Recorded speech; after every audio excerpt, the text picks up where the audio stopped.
we're going to try something new this time. So for the first time ever, I'm going to be running Ys Origin, a game I've been working on learning for a little bit, and going to add some commentary. Yeah, I guess it's kind of weird. I'm not really streaming, so I don't have anybody to interact with, but yeah, I'll just add some commentary as we play through the game. So we're going to be playing Yunica, any percent on easy. And we're going to get started because the beginning is a very, very long sequence of scenes, so yeah. Jadis, il avait un grand pays légendaire.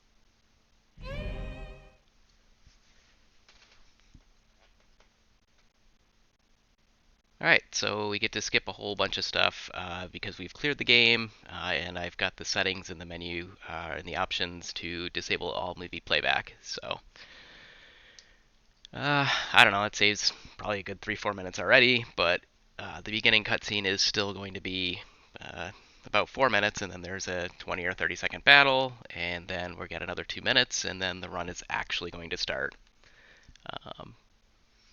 So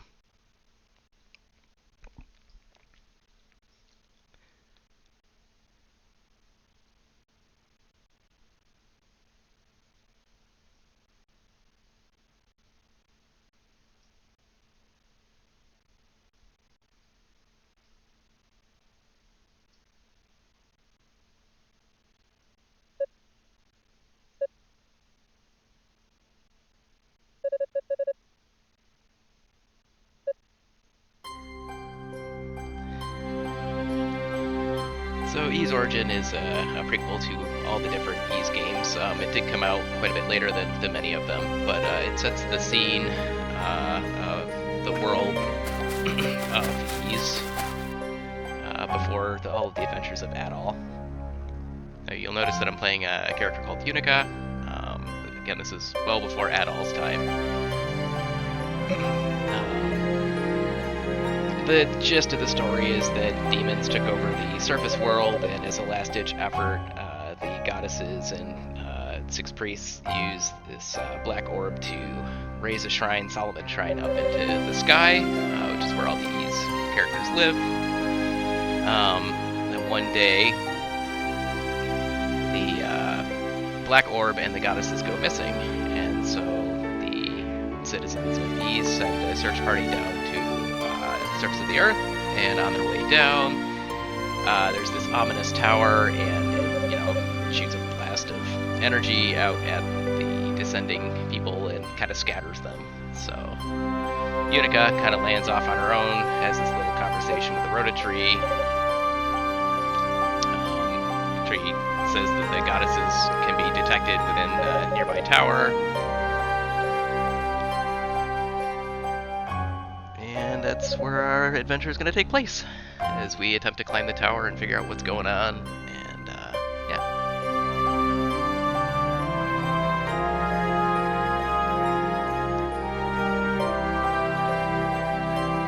Ooh, spooky!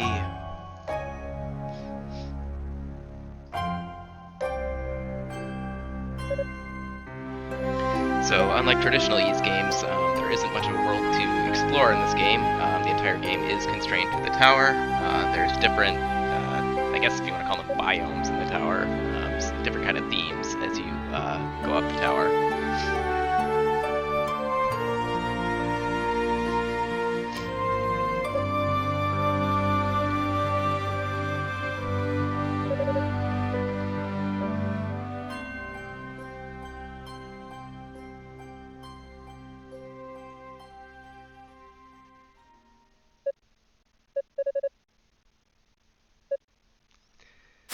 So as I mentioned, this is going to be my very first run of this game. I've been doing a fair bit of practice, but still wildly inconsistent at a lot of the tech. There's a couple things I'm not going to be going for that maybe I'll mention as we get to them. I'm sure the boss fights are going to be kind of dicey, but we'll do what we can. Alright, so here we are, 4 minutes into the run, and we're actually going to get a chance to do a little bit of gameplay.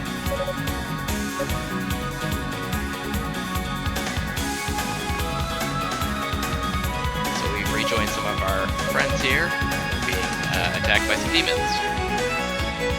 And us being a knight who can't use magic, well, we're gonna do what we do best and hit stuff.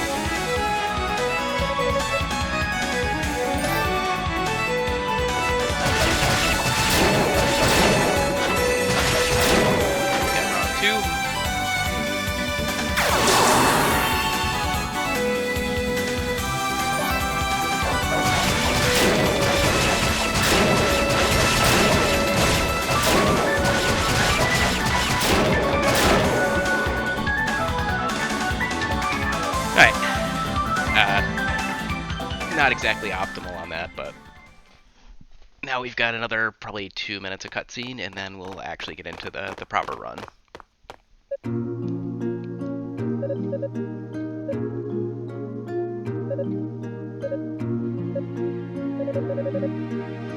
So we learn a little bit more about Unica's backstory here.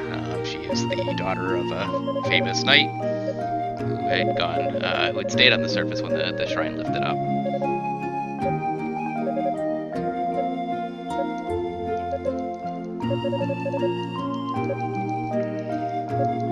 So text mashing in this game, you can either just hold down in this case, the jump button, or you can hold that down and mash attack as well. I forget what the polling is. It's something like every 30 frames. If you're holding the jump button down, it'll mash through text. So you get a little bit faster speed if you actually mash attack as well. Alright, so we get a crystal. That's going to let us teleport from floor to floor as we unlock these goddess statues as we go through the tower.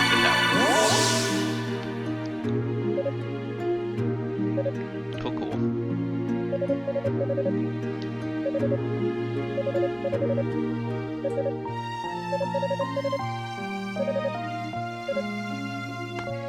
And then we also get this item called the Leela Shell. This basically just lets the other members of our party contact us as we play through the game. Just a couple plot points where it gets used. And almost at the 7-minute mark, as I said, we'll actually get to start playing. Here we go, into the tower.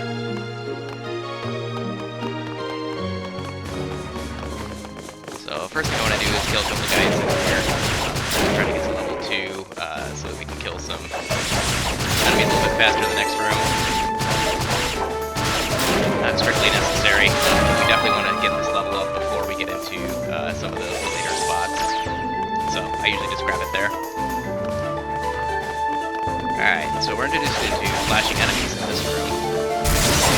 Basically, if you flashing enemies, if you defeat them, something will happen. A chest and stuff.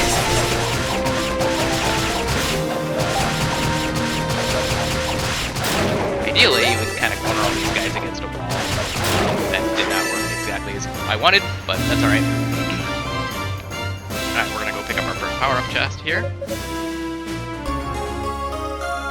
Cerulean Flabellum. Essentially, this lets us use wind magic.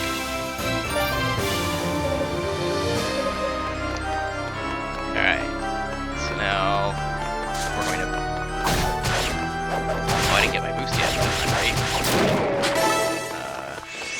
Get here, look at my boost. Yeah, this is a waste of time. Yeah, I was supposed to get it at least one more time. That's alright. So we got our boost, we just kind of skipped unlocking that. Didn't really save time. Alright, now for this door, we're gonna just kind of flip right through. Normally we have to go all the way around to get a key for that. We're gonna get our next level up right here.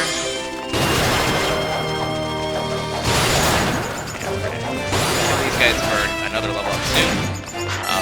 There's a hidden door that normally you need a mask to see here. Get it here.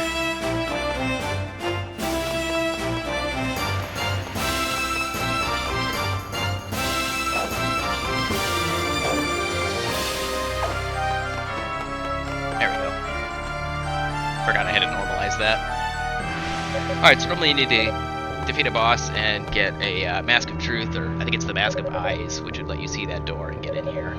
But As you've already noticed, doors and walls in this game are kind of a suggestion, so you can just go right on through them. You'll be seeing quite a lot more of that as the game goes on. So we find Rico in here. Have a little conversation about some mysterious demon foes that we were supposed to have met, but didn't. So, yeah. Rico gives us this blue necklace, which is going to help us avoid a trap on a later floor that we were, again, supposed to have already encountered. But we didn't. So, alright, we'll get there. We're going to kill the bats again, get one more level. Levels in this game are incredibly important. They have a very high bearing on the amount of damage that you do to things, so if you're under leveled, you will find out very quickly.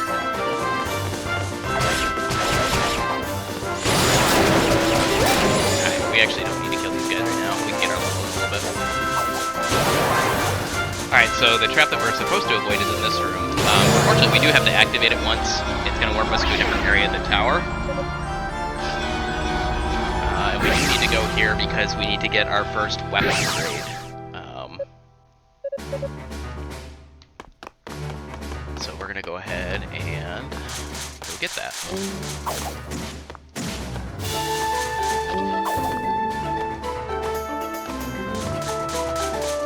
One bit of speed tech that you can do in this game is if you're running against certain walls at the right angle, Yunica will speed up.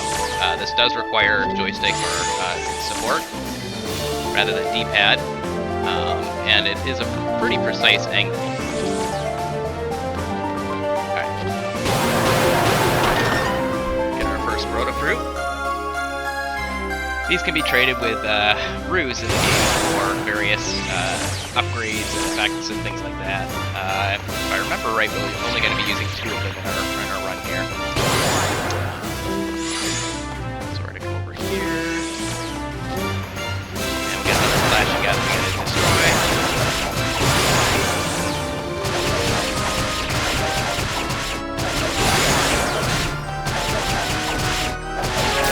Yeah, you can see I was a little under level for that guy, so he took a little bit more of a beating than he probably should have. Alright. We get our first stone upgrade, so the emerald gives us a little bit more power to our whirlwind skill. It also lets us now charge it.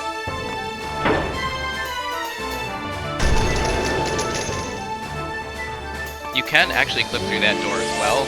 It's the same process as the very first clip that I did. The only problem is if you don't get it on the first try, you end up losing time. So it's generally faster to just hit that switch and open the door.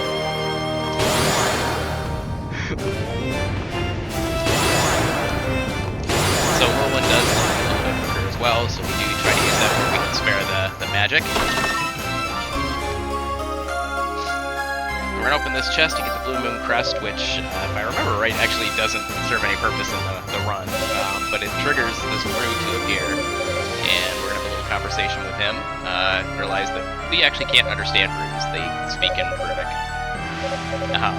So, fortunately, hunger is kind of a universal language, and we realize that he's hungry, so we're gonna give him that lovely Rota fruit that we just picked up.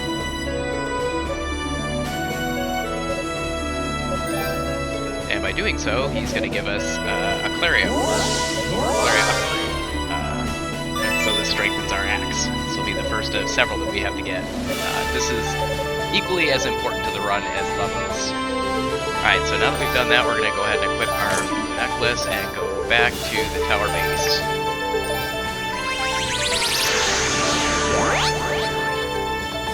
Alright.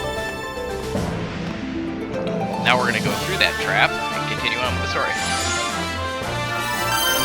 Alright, we got a boost. That's good.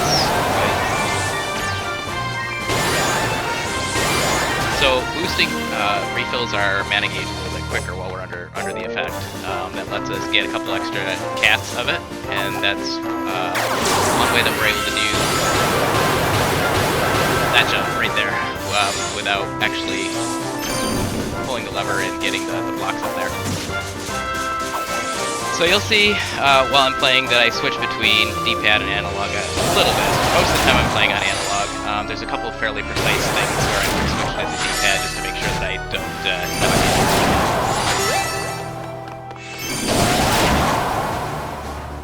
So this room, I believe, is glitched because we skipped the boss.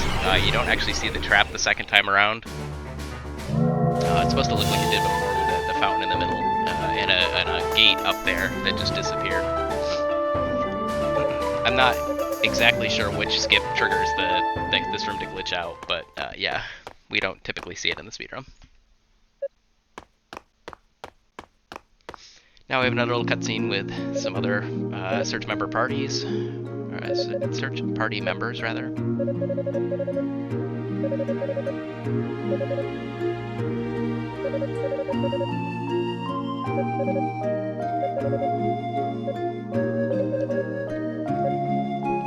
Basically teasing Yunica for being a night rookie and, you know, just kind of filling each other in on the details of what they've found so far in the exploration.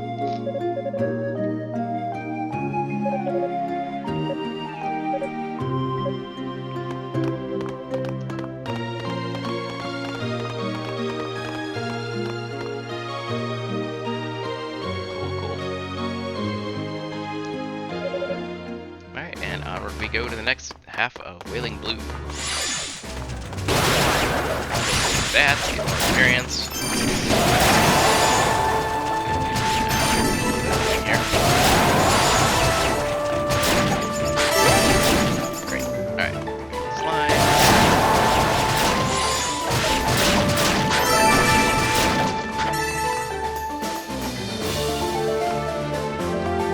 Oh, right. We could have definitely jump from the one above that. I forgot. Okay, so we gotta roll up there.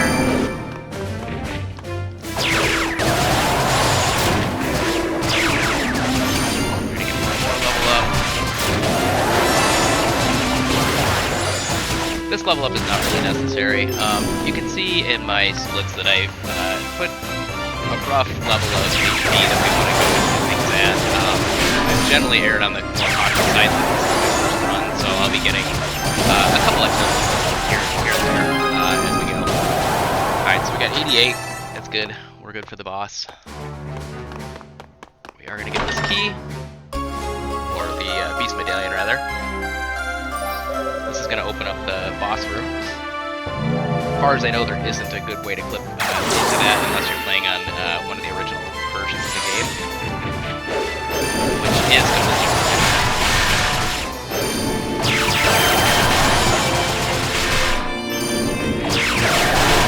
These guys can absolutely wreck your day.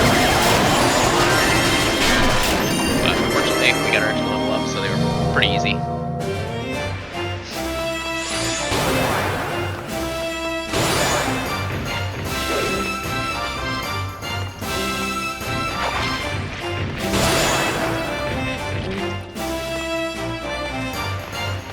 Another door that we have to look through.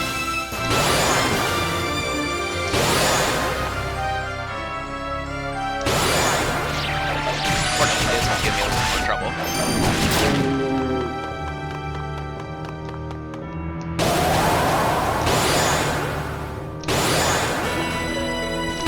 There we go. Essentially, it's jump, whirlwind, and then pressing up as fast as you can. I think it's only a handful of frame window that you can get that, so.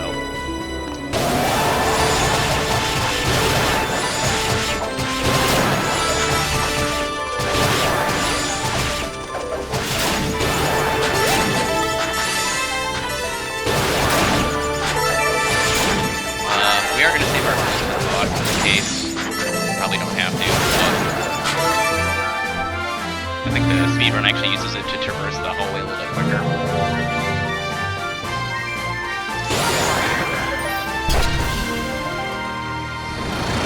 So we could revive that statue and then we'd have a heal and a save point. We're at full health, and if we happen to die during the boss, it actually just lets us retry the boss, so we're not going to go ahead and save.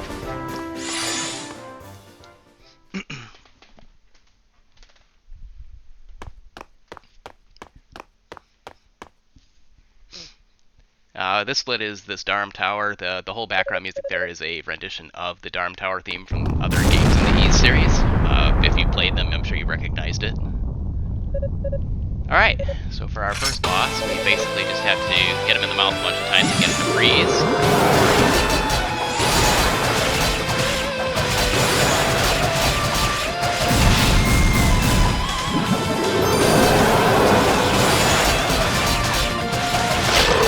Alright, when he does that, he's gonna freeze, and we can attack his head up here.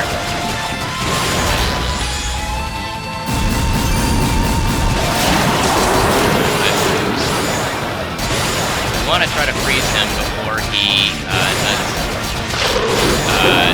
He's got a little vacuum attack where he'll suck in his minions. If he does that, he heals, so we want to try to knock him out of that. Not let him get a heal. I believe if he heals once, he can still manage a 4-cycle. If he heals twice, you're not going to get a 4-cycle.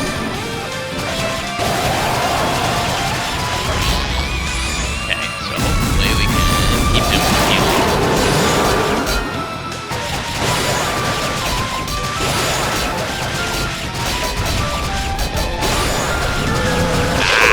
Alright, might be alright.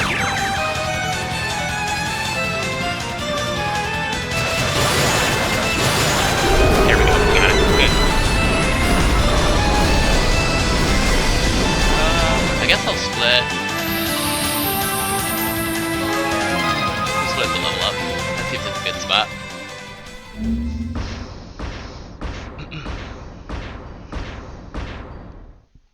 Alright, so we're through our first area, we're going to go into the second area.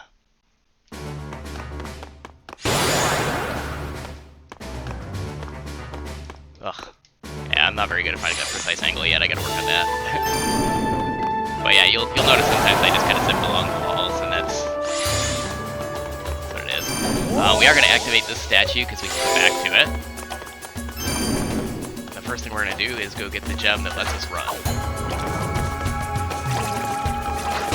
So we're supposed to defeat the red enemies to destroy that barrier. We can just go around it like that. Huzzah.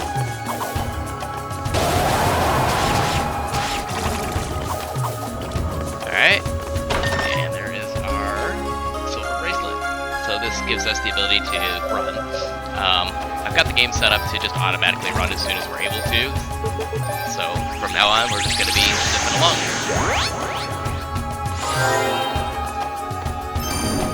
I believe I'm a little conservative on my next level up as well. So I set my hit points to 117 as my target for this one. So we'll get a couple levels up as we go along here. Once again, it's mostly just because I'm not as used to the fights as I should be yet.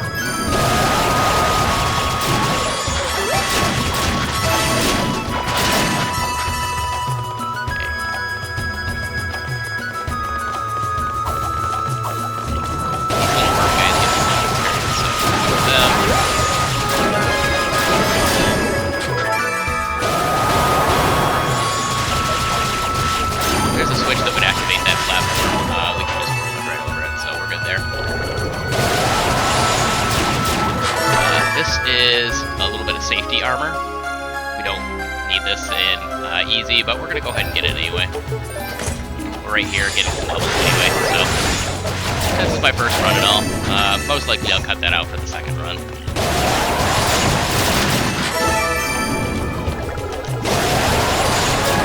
Okay, there's another level. I believe one more.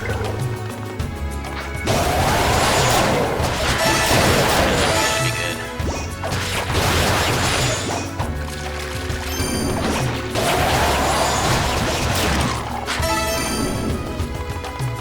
Just gonna reset that room. Get these guys again. Do have to be a little careful with everything. I did a normal one to kind of practice this, thinking that you might make the game feel a little bit easier. So far it does, but yeah, this room actually kind of wrecked me when I was playing the normal, so that's worth it. Alright, so we got our level. I probably should have gone on sooner. Gotten that a little bit closer to the boss room, but that's alright. Just ignore these guys. And ignore this guy as well. This guy we're gonna kill so we can get our statue. Again, this is going to be another one that we're going to come back to.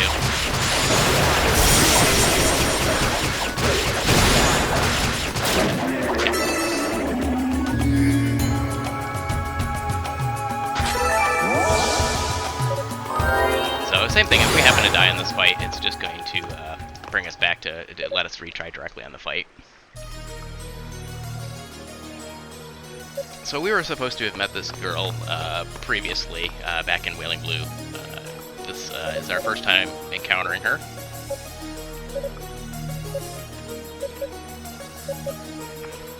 For a new player, this fight can actually be somewhat difficult.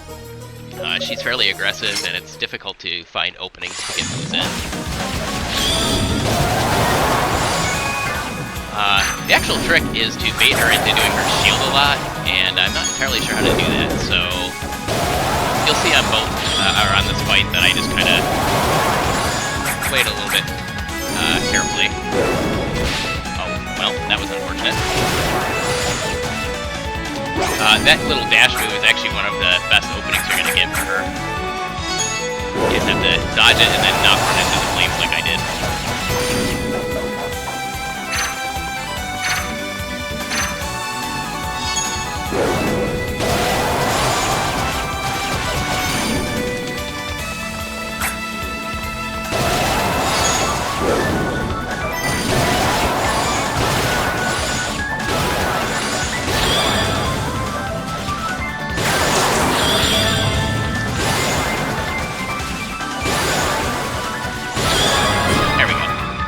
If you can get her kind of stuck in a shield pattern, then you can take her out pretty quickly.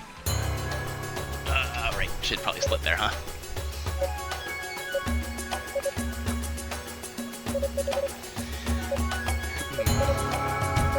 So the watery prison area here is actually one of the areas that is played, I think, 100% by intent. I don't think there's any skips in here that are worth doing.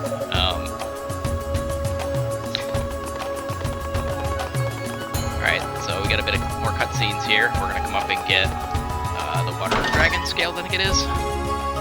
Yeah, so this is gonna let us breathe underwater in some of the other areas in this zone.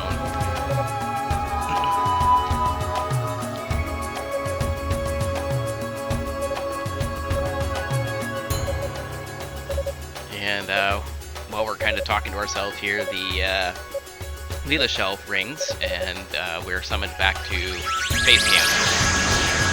Basically just talk more about how the investigation of the tower is progressing.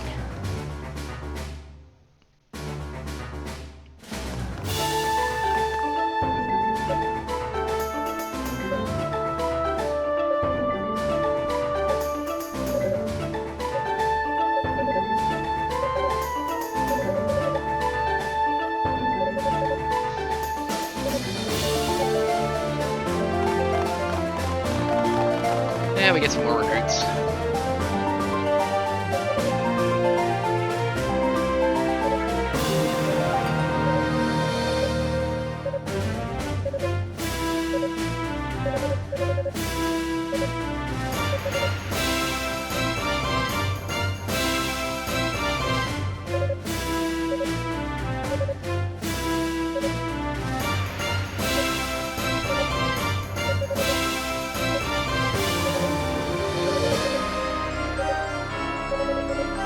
So we're talking a bit about the different enemy of ease that we've encountered so far, trying to figure out kind of who's behind all of this.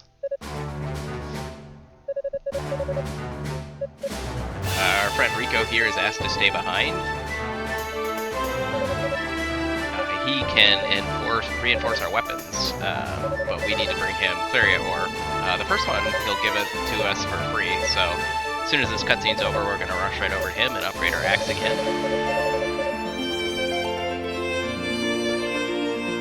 Alright.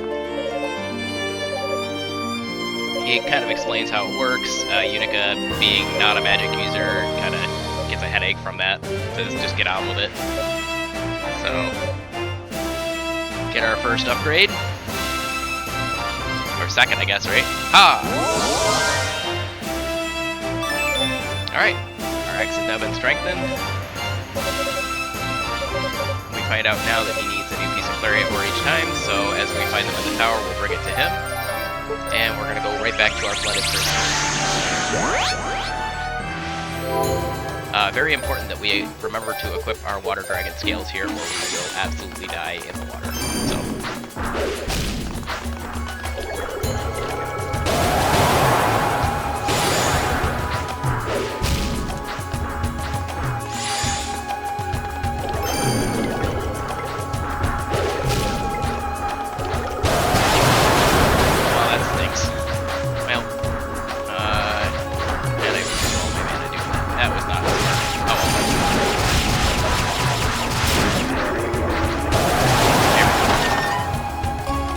Alright, so we get our second emerald here. This makes our wind even more powerful. Doesn't add any new effects, it's just a damage increase at that point.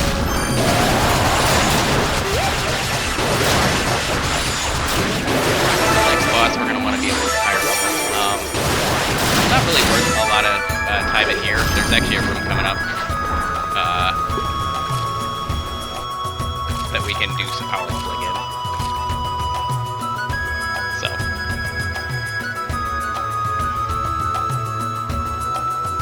This is the underwater room, obviously, that I was alluding to. If you don't have the water dragon scales, you will just die. If you forget to equip them, you will just die.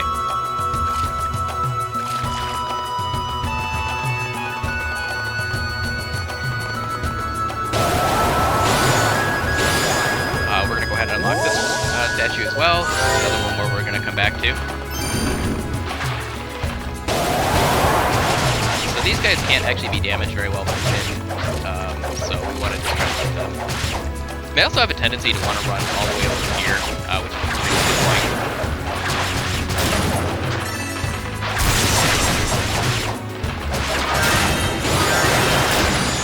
Alright, so we got the first two. There's another set of two here.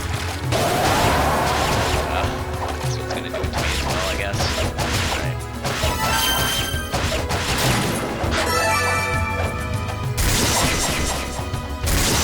Alright, buddy, come on. It'd be really cool if you just stayed right here. I could definitely can do that a lot faster, but it just kind of depends on where they decide to path.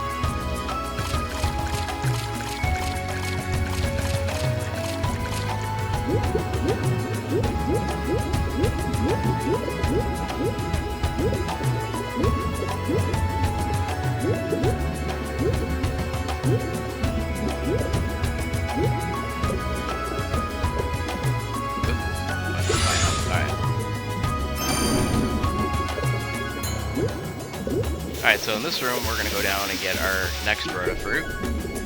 This is another room where you can definitely make use of the wall angle. Yeah, trying to find that specific angle is not great. A lot of runners actually run this game with the mouse, most likely to just help with that precision. I still prefer controller, it's just personal preference, I guess.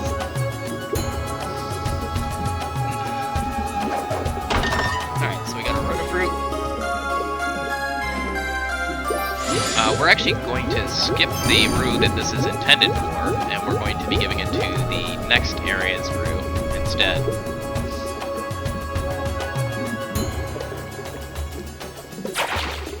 And you'll see, even with the water dragon scales, my oxygen is running a little bit on the low side, but we'll be totally fine. We're just going to go get the item from this room and then just warp right back on out.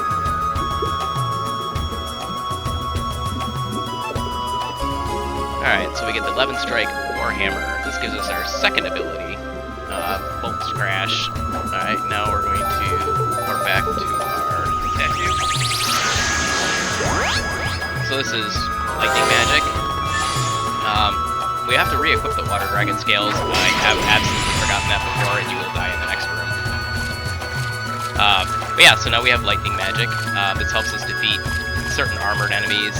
It also gives us a guard attack, which is really nice. Ooh. So yeah, trying to defeat these guys without it is basically impossible, so...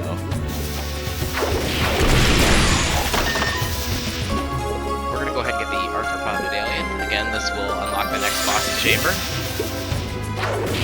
I'm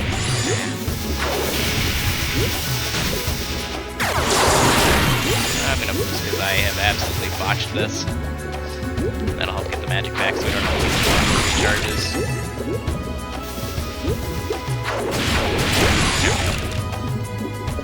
So we gotta kill all those guys to get rid of, dispel that barrier there.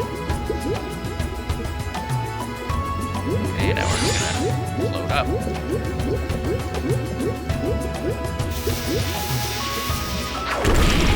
Break that. And another up room.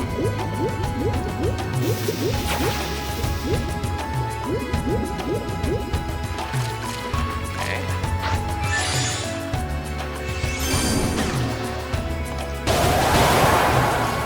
You can just single window into that without waiting for the platform, but if you miss, you take a small amount of damage.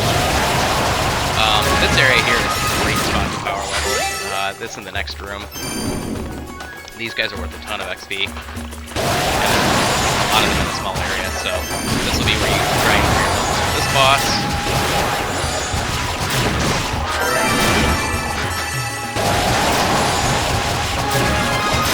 So we got a level again. Now you'll see, I said 146, so I think I actually get 2 more levels for this guy. Again, it's more of a safety strat. This boss can actually do a fair bit of damage here. Not in the right spot at the right time. Got a little bit of ice physics working here from their slime. That's alright.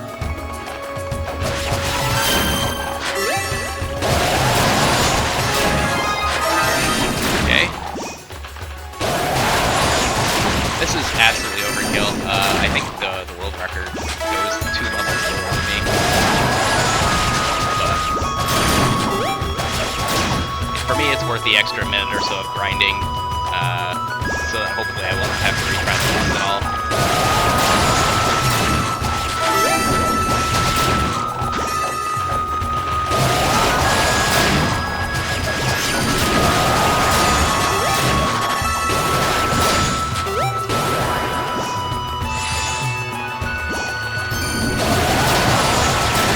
Yeah, there we go. So we're just gonna get these guys along.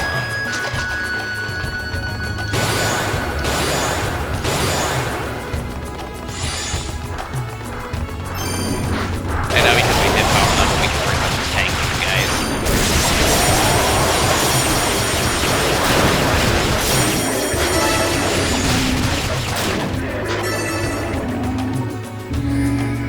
We don't actually need this statue. In hindsight, maybe I shouldn't tank those guys. Then we could just go into the boss with a little less HP and save a couple seconds there, but that's fine.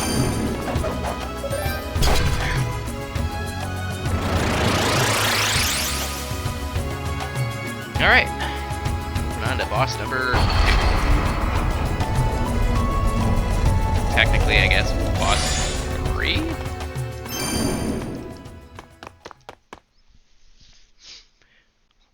This guy has shown up in other Ys games as well. Actually, I think a lot of the bosses in here show up in various Ys games, so. Alright,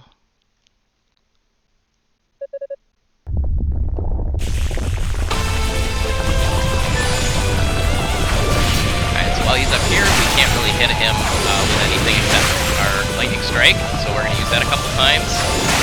Then we're going to let our magic refill, so that when he comes down, we can start pulling. So the goal for this guy is to break all of the little segments on his back. If we do that, then we can finally damage the head. Right now, I want to watch out for lightning that he's shooting from his mouth, as well as the lightning bolts that burn the tower.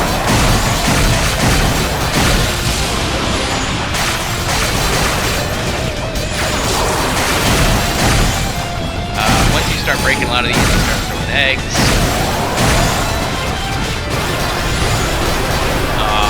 Can't quite get his head yet. Alright.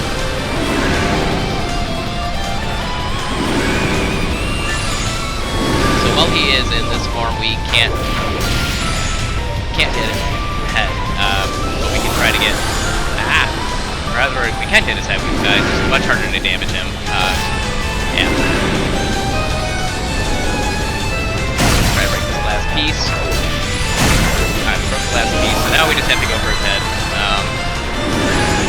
Hopefully when he comes around, it'll be acceptable. And it is, so we're gonna go ahead and just wreck his day. It was actually not a terrible fight. If you're really efficient, you can get him before he falls out like that. I guess we'll split on music fade out. Yeah, it seems like a good time. Alright, so we're gonna go to our next area.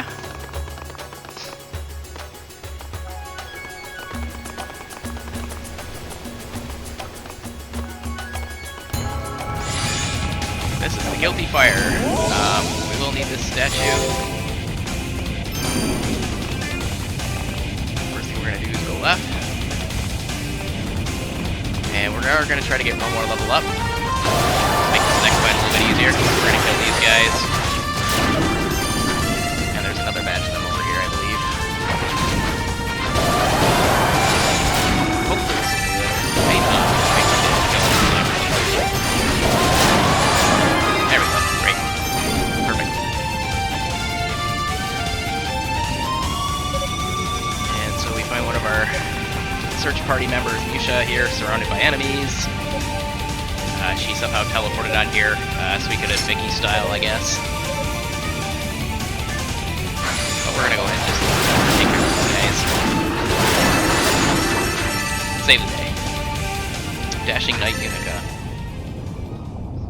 So we do a fair bit in the Guilty Fire, but we also skip a lot.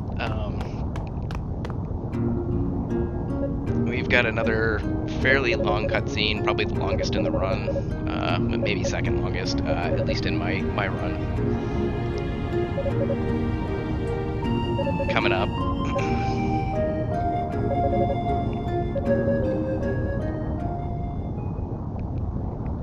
But not quite yet. Now we're going to meet another one of our enemies, Mysterious Man with Claws. We accidentally reveal, you know, that the goddesses are here. He's very excited to hear that, and as a thank you, he decides to let us live and just pieces out.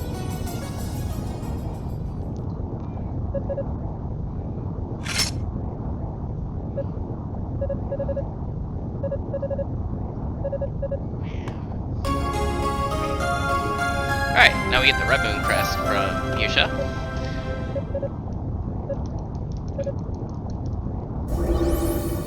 Who teleports back to base camp. Cool, cool. Alright, so we're going to use our crystal, and we're going to restart the Guilty Fire. Walking faster.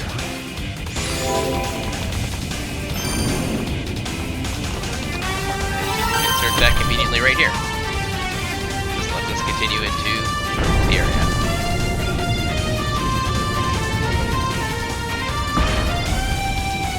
Cool, cool.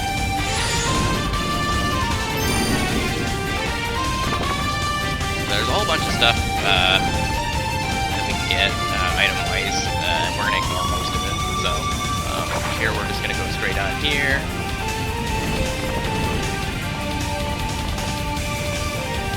That. Oops. That's alright. We are going to pick up this armor.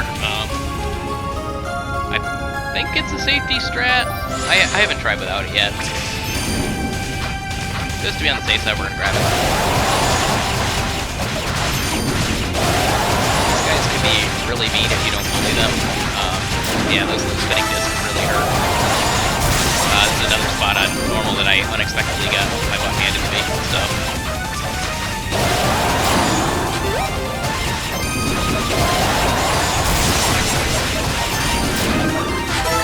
We do want to free this statue. Again, it's going to be a warp point after a very long cutscene, so we're going to go ahead and get that going. Alright. And now we have probably the second longest cutscene of the run. So we find one of our goddesses.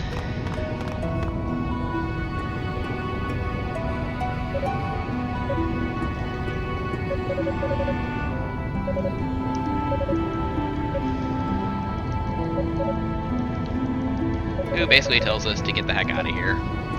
Just trust that they know what they're doing and let them do their thing.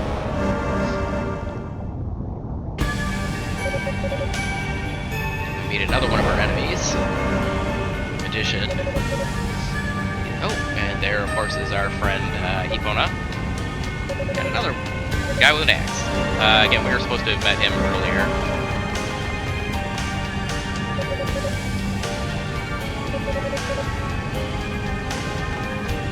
They've surrounded Fina, and they're going to capture her.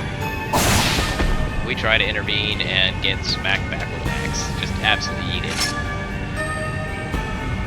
Found out a little bit more about Unica's backstory. Turns out this dude's name is Kishkul, and he is the one who killed our father.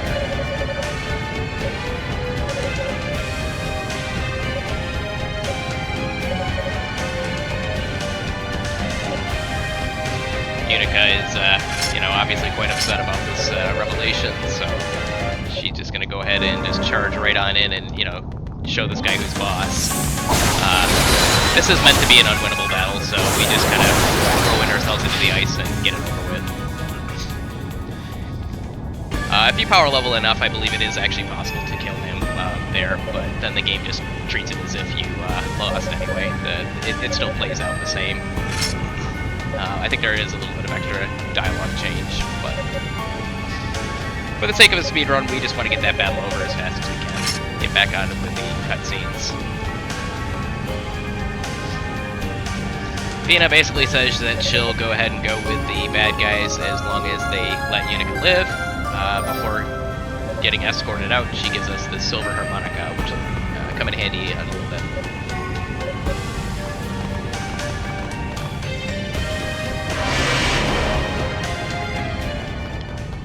And not a minute too early, the Night Squad arrives to save the day. But, of course, the teleportation circles are already drawn, so well too late.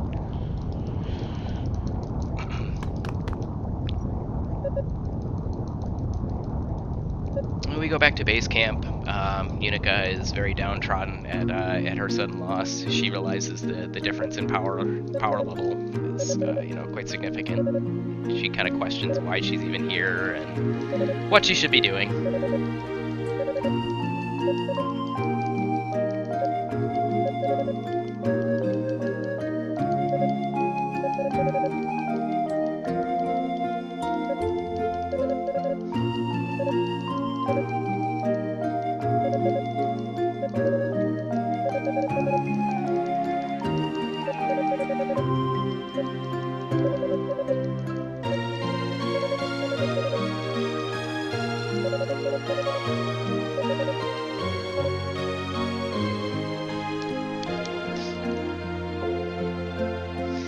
Yunica asks basically to remain at base camp.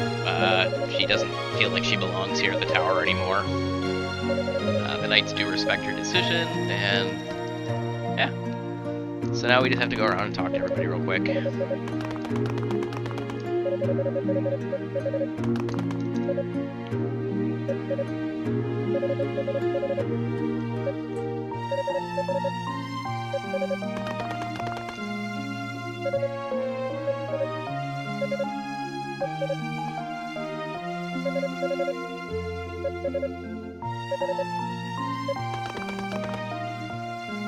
Okay, and now we have one last little sequence of moping.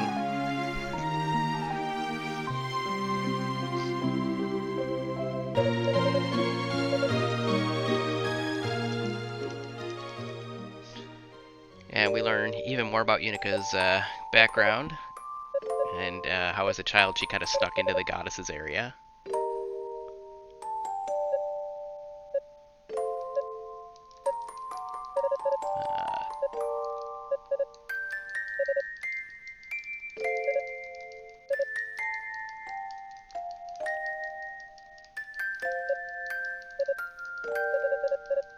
Yeah, basically, after doing that, she kind of befriends the goddesses and, vows to become a great knight to protect them, like her father.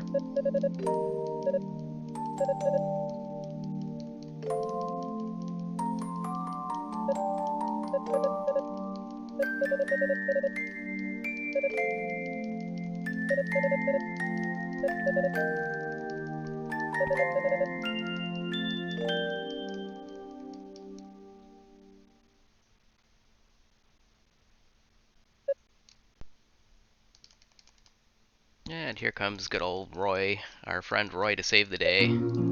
Find a way to cheer her up. He tells this story about how he hates the hot magma floor areas of the tower, but while he was in there exploring anyway, he found what appears to be Yunica's dad's sword.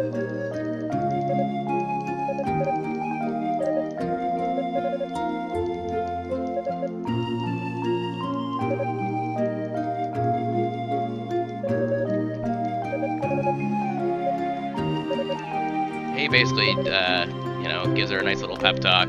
Says, you can't use magic, so just do what you do best. Hit things.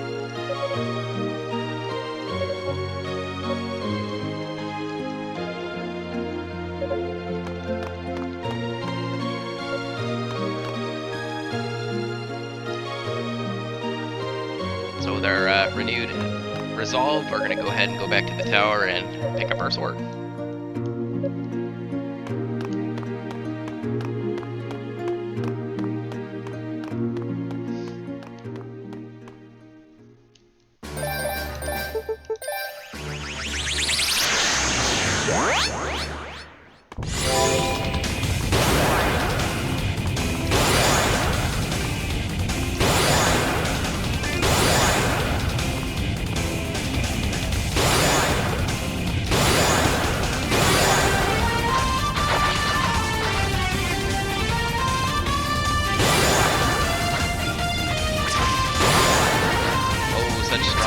Guarding it.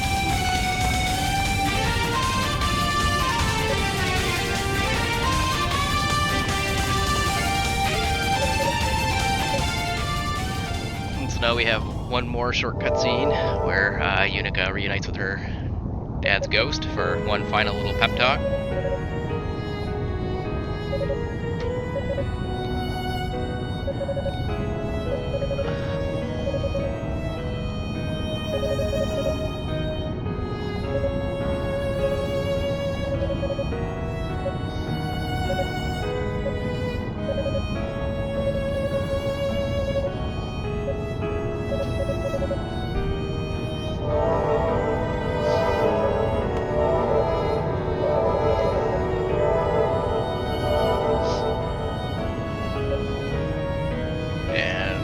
With this, we're going to get the last of our abilities. The Crimson Lotus Blade gives us the power of a phoenix, essentially.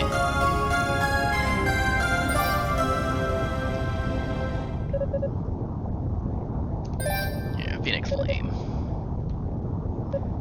Alright. Go back here. Hopefully I will not miss this jump.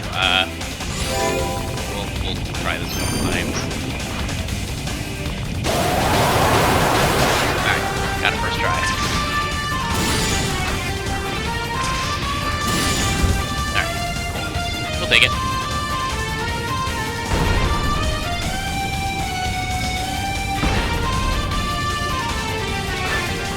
Alright, we're gonna drop down and grab this chest, which is a topaz. This powers up our Crash Bolt skill. Allows that to be charged as well. That's actually meant to be the second topaz that we get in the run.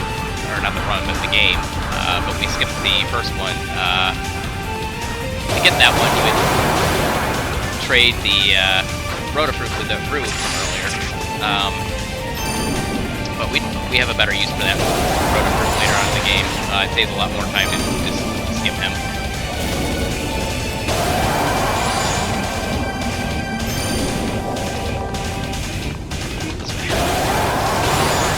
So we are going to power level up again before the next boss. There is a good spot for it.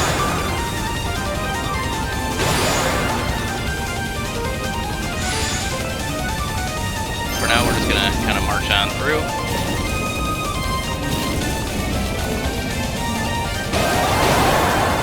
Grab this chest, which is a ruby.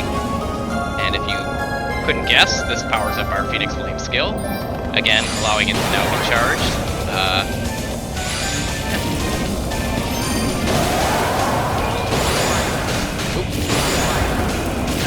bad. Fortunately, we just need to get in here. We'll unlock this guy, get a heal, and we're gonna go into this Devil's Corridor, where this awful howling that, if you watch, is very quickly killing us. That's okay, we're gonna ignore that and just kind of march forward anyway. This little hallway here, and we find our room.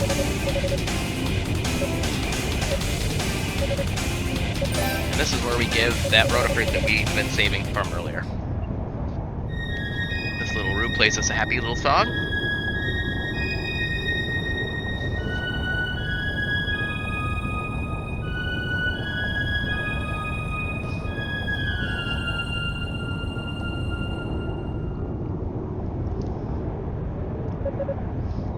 It's a song that the goddesses played for Yunica.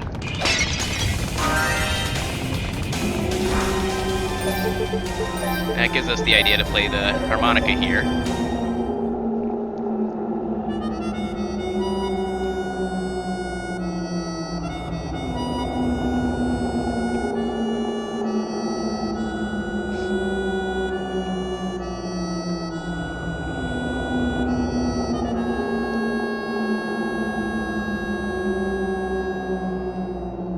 And that shuts up the howling.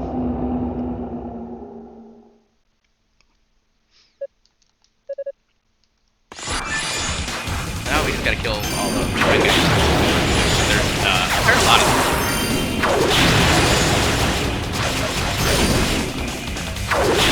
So the idea is to just kind of stack them up as best as you can.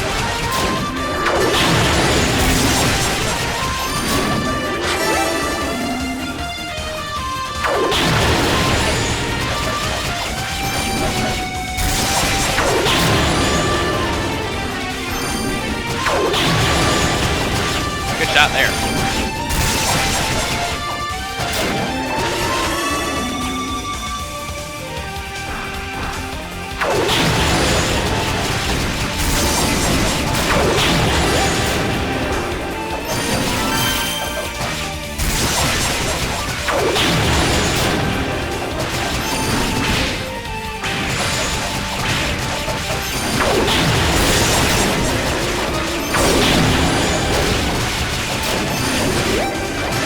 Alright, if I didn't miss one. Yeah, okay, good.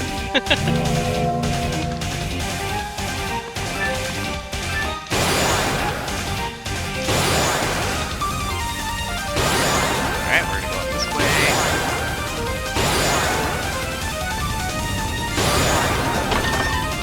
Now we find a Claria ore. Now this one is actually worth going all the way back and upgrading our axe right now. We're gonna want to do that. We want to make sure we pick the second option. If you spam too fast, he'll start talking, and he can be quite a talker. Ah! Alright, so our axe is now level 3. Cool, cool. And right back to the Devil's Corridor.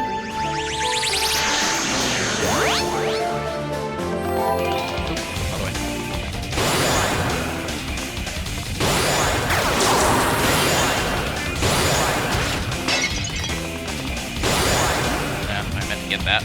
That was a booster store. That's alright.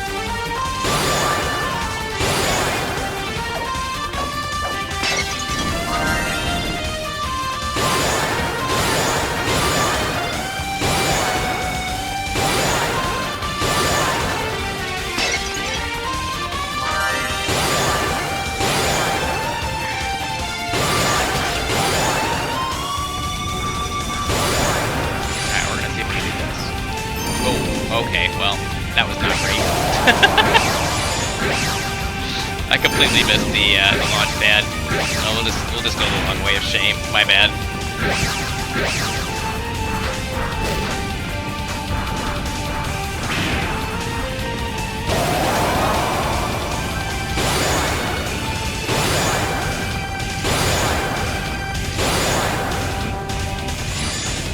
Alright.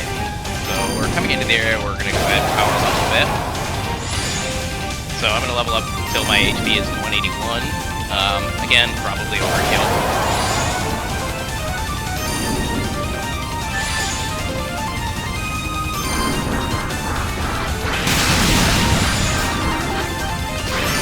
But these guys give a fair bit of experience, so the actual process won't take that long. Yeah, I missed one, that's alright.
Alright, so this next door is a real pain.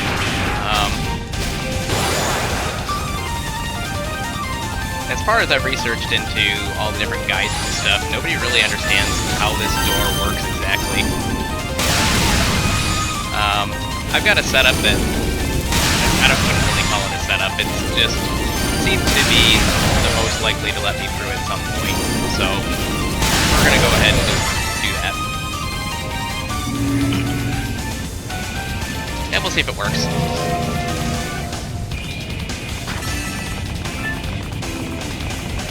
We're gonna hit the statue. I'm going to save my game. I'm gonna go ahead and save it over there. And I'm going to load. Okay, 1, 2, 1, 2, 2.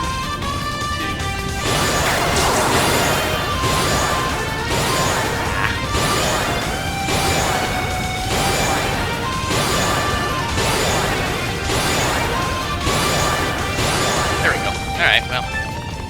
Not as fast as it can be, but we'll take it.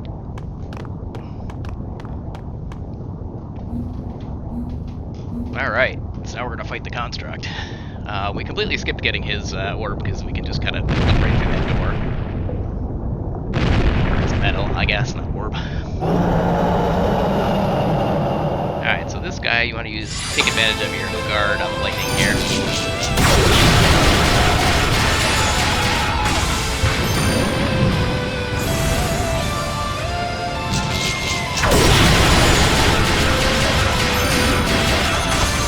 Okay.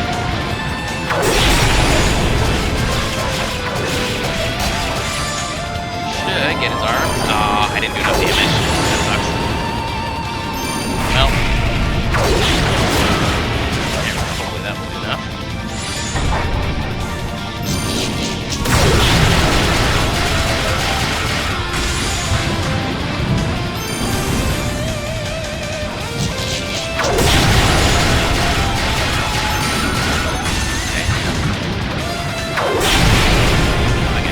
That's unfortunate. We're absolutely going to be doing another cycle with this guy, which is, again, unfortunate. But that's alright. I'm going to eat the lava and try to break it down. Nope. Should have attacked sooner.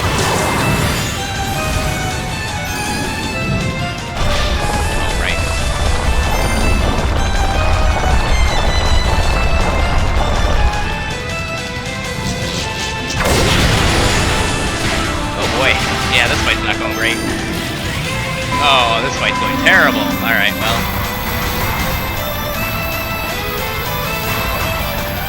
This is a huge waste of time. We'll have to go ahead and practice a little bit.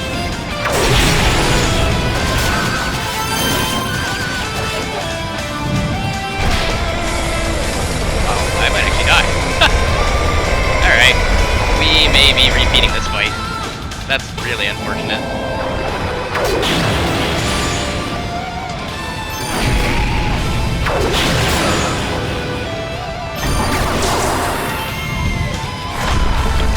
We're not gonna use the lava on this one, I think. Oh boy. Oh, this is gonna be really dicey, guys. Yeah, alright, we're gonna redo it. That's unfortunate.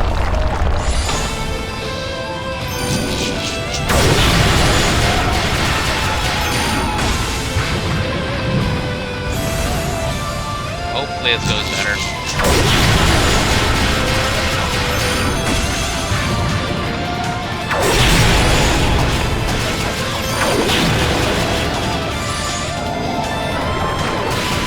Man, I don't know what. Alright, I guess.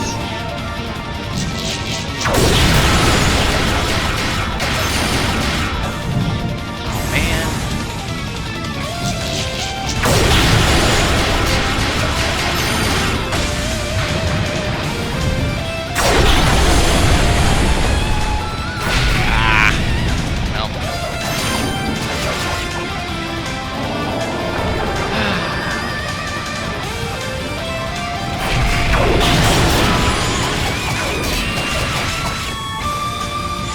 I think on my normal playthrough, I actually grinded into extra level so I did a little bit more. You can see the damage windows are a little bit tight to break his arms and everything. But definitely gotta practice the fight. It's not all that difficult. Timing's bad on that one. Not all that difficult. It mostly comes down to timing. Yeah, okay, that's a little bit better.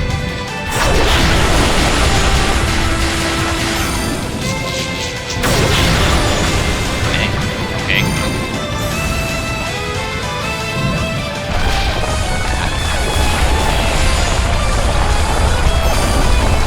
Yeah. Brutal.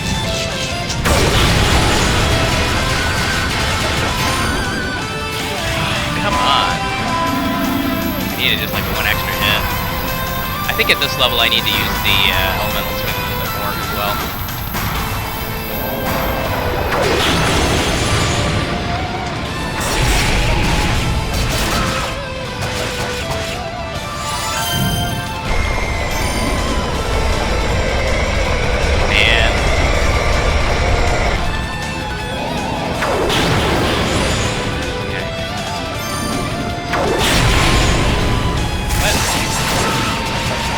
Oh, man. Absolutely brutal.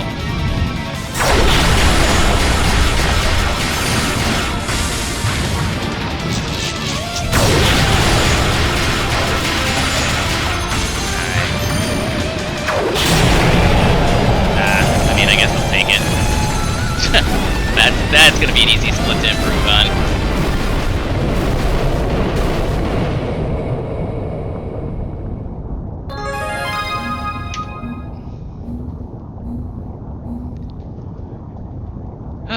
Alright, moving on.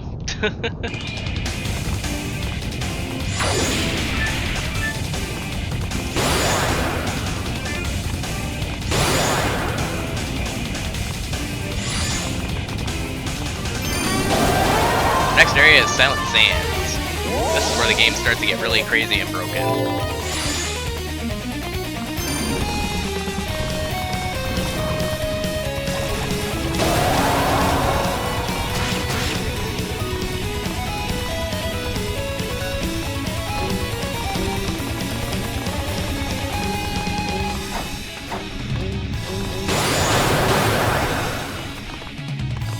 Alright.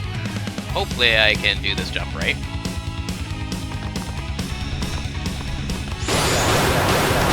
Alright, good. So we're gonna get the evil ring. This can be skipped if you do a really difficult door skip. I've managed it one time in practice so far, so needless to say, I'm not gonna be going for it here.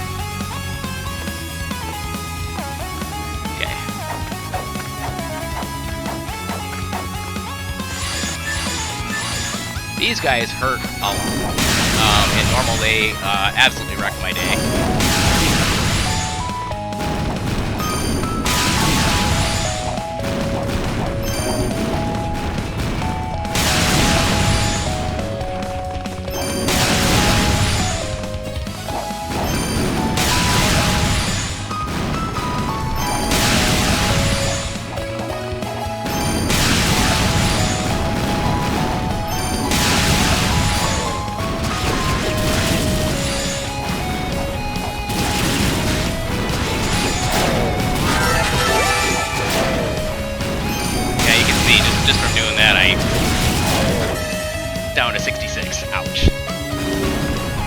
you can only take so many hits from that. Alright, so we're gonna get the next upgrade, which is the gold bracelet. So this allows us to double jump. Alright, we are gonna go back to the start of the Silent Dance. And just to be on the safe side, I'm gonna go ahead and save. That's not necessary, but we're gonna do it anyway.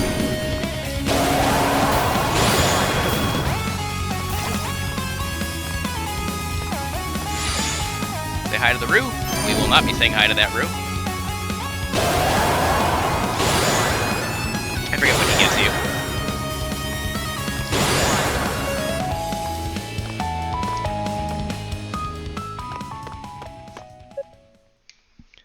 Okay, another short little cutscene.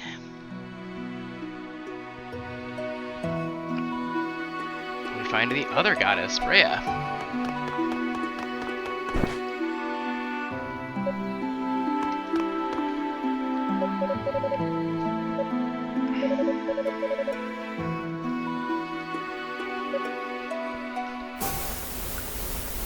She's been surrounded, oh noes! We're Apprentice Knight Yunica. We'll show them who's boss.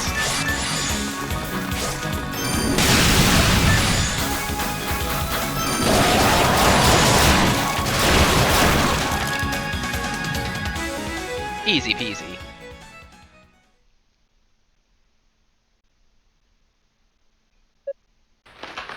What? That's not fair. They come back?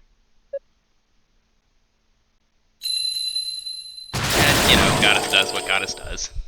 Peace out. Haha. There we go.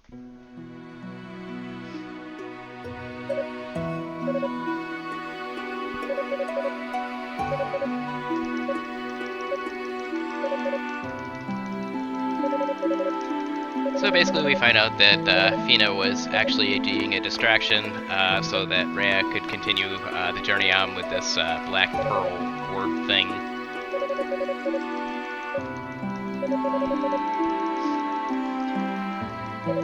And much like Fina, Rhea says that, you know, we really need to just trust the goddesses, let them do their thing.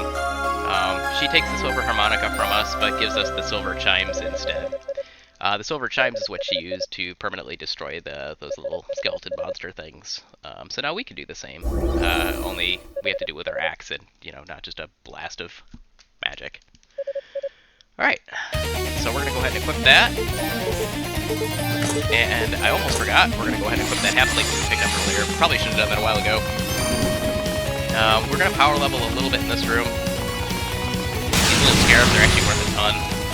And they also can kill you very quickly, which is why I did save just in case. Although, I believe if you die after that cutscene, it just puts you back there. So you'll see my next target is 209. That boss will be coming up in a little bit. We're going to go ahead and just do the power leveling here. There's not really a better spot for it.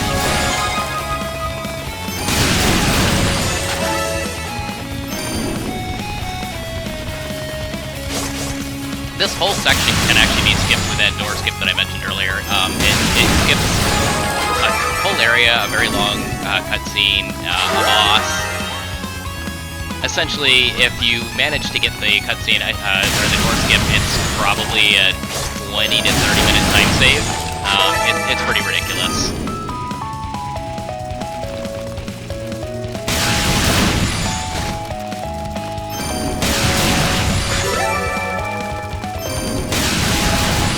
Alright, we're gonna get one more level.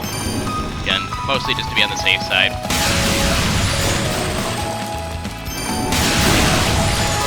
Alright, we got it. So I mentioned we got double jump. We also actually got triple jump. Would have been really cool to get that on the first try. There we go. So there's actually a bit of tech that was discovered in this game that allows Yunica to make use of some animation of her attack and everything, and get not just 2 jumps, but a third one as well. It kind of launches her into the sky. We're going to also make use of that here, if we can get it. Oh boy. Nope. Oh boy. Nope. Alright, we're gonna have to kill some of these guys so we don't die trying to get this. That's unfortunate. This one's been giving me a lot of trouble lately.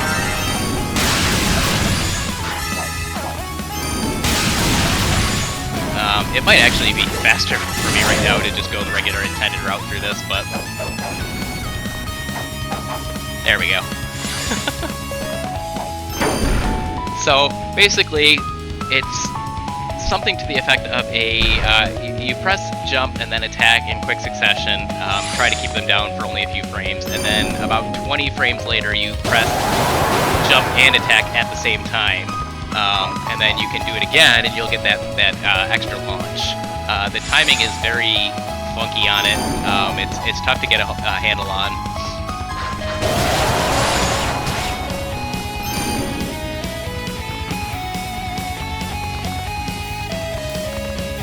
And it seems like even when I have the timing down, it still feels somewhat inconsistent. So, needless to say, difficult tech, but you can use it to skip a lot of content.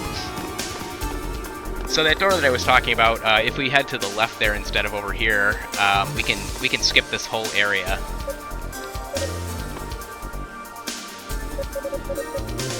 This is Rado's Annex, and we find out from Rhea that this is where Fina is being held.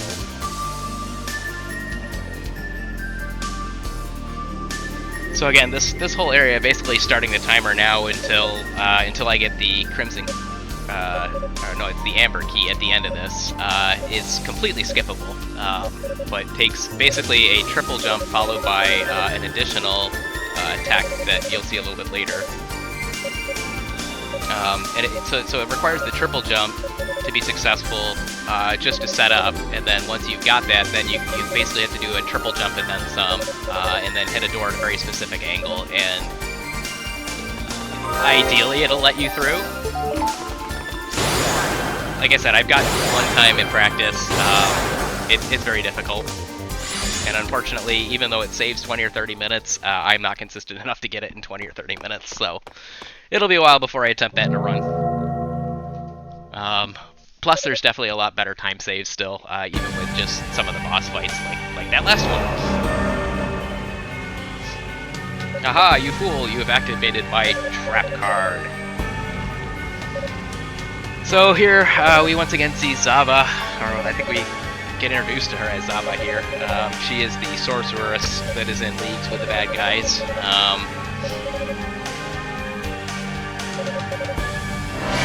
Basically decides we're gonna die here, and summons this lovely little, I don't know, Beelzebub looking thing. We're gonna go ahead and try and kill him. Very heroic music. This fire hurts a lot, so we're gonna go ahead and try not to get hit with that. Oh, we're gonna run right into it, that's cool too, don't worry about it. We want to do as much damage as we can before these other phases start. These projectiles get progressively harder to dodge. There's, just massive damage just kind of everywhere in this fight, so it can get out of control very quickly. Fortunately, again, like other bosses, if you die, you can just retry. Walk right into that, that's unfortunate. Oh!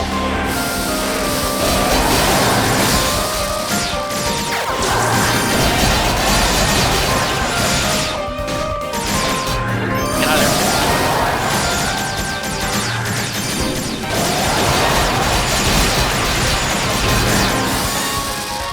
Should be able to finish him off.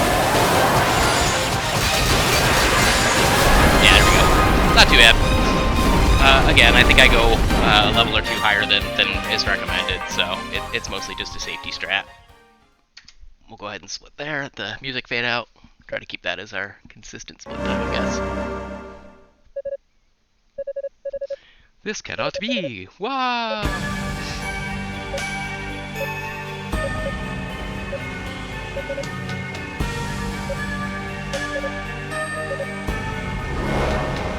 So Zava was going to smite us for wrecking her pet, but gets called away by the big bad evil dude. So let's go ahead and see what's waiting for us at the top of the tower.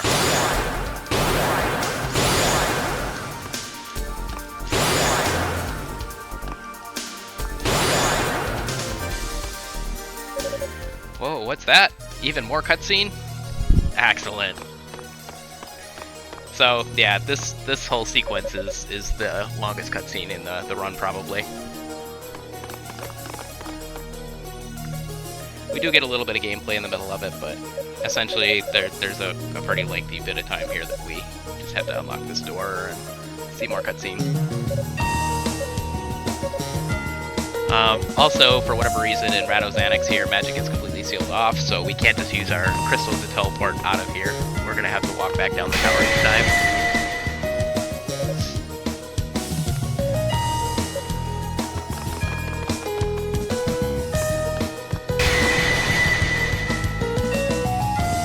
So even our strongest magicians have nothing against this door here. Basically, we need some kind of demonic energy or power to get in. Which, as you may recall, we picked up this thing called an evil ring earlier. Sounds like that might do the trick. But unfortunately, we learned that the energy has been completely dissipated, so we need to find a way to recharge.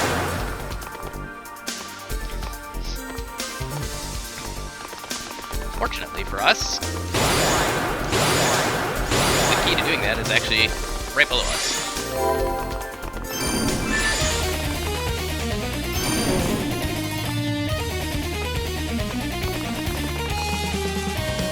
You would think you'd need, like, you know, some big old quest. Nope. Turns out we actually just gotta kill these guys here. And also, I almost forgot. Okay, we do still have to. Good.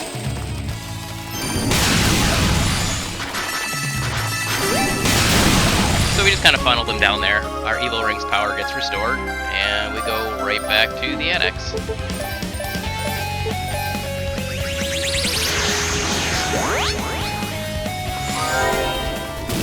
Nope, that sure isn't wind.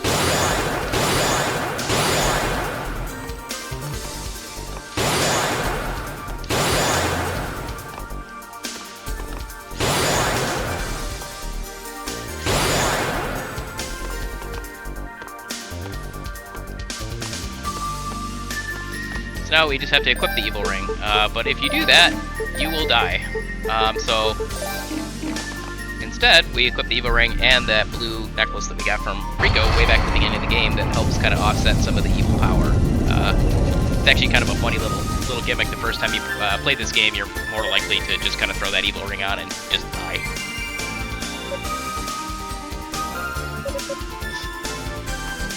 Supplies. And now we have yet another long cutscene.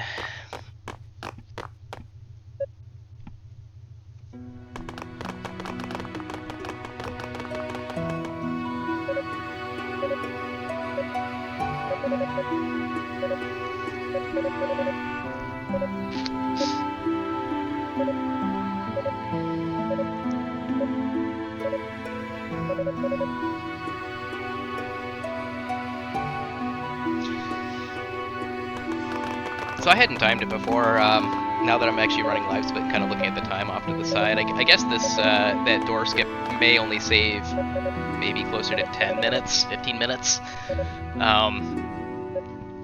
I think my original estimate was including backtracking to get the evil ring, which you can do, you know, ahead using the whirlwind and jump.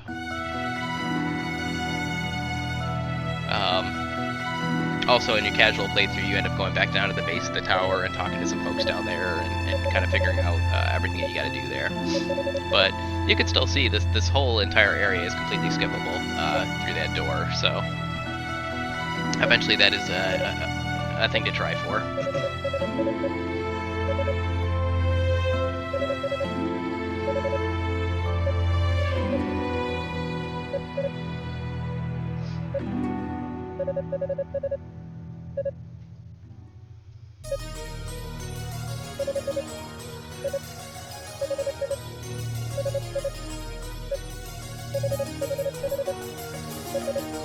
So yeah, lots more just story being built here. The demons are after demonic revival, and, you know, superpower, and destroy the humans, all that good stuff.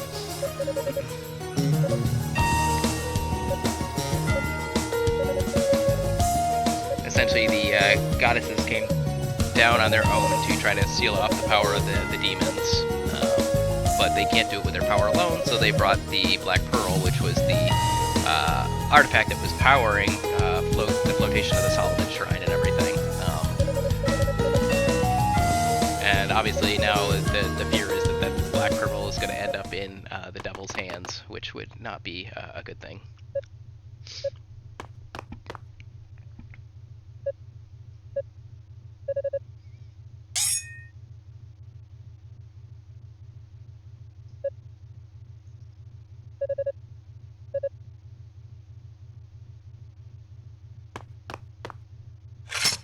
And in recognition of her efforts and her cleverness in getting that door to open, Knight Captain Gideon here decides that it is time to make Yunica a full and proper knight.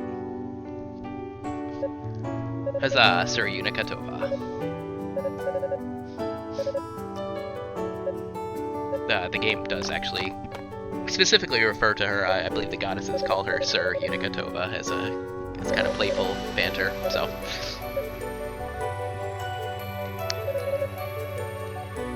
Alright, and so with all those cutscenes out of the way, now we can finally go get the item that we wanted, which is that amber key. Huzzah! Now we can continue with the game. So yeah, this whole sequence is probably, again, about 10-15 minutes that you can skip.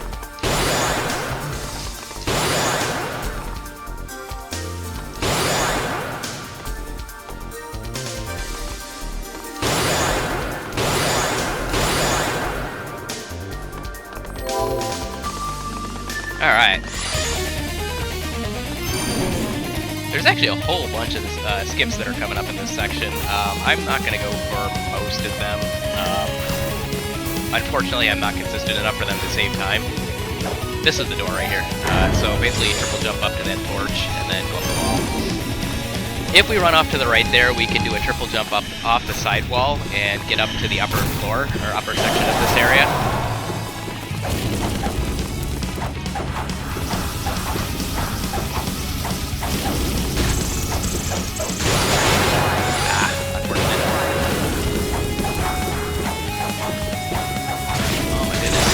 Yeah, this is exactly why I'm not going for it.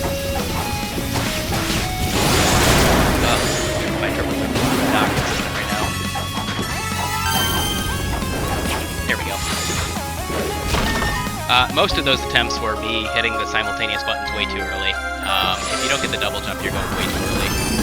So I just had to find my timing. Oh, that's bad.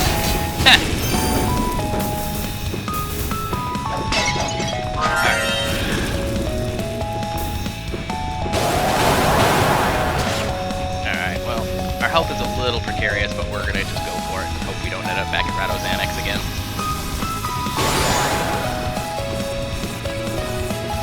You can take a lot of damage in this section really quickly.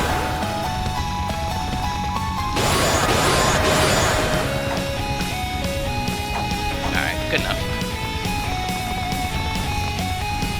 And I'm also just gonna go through this floor.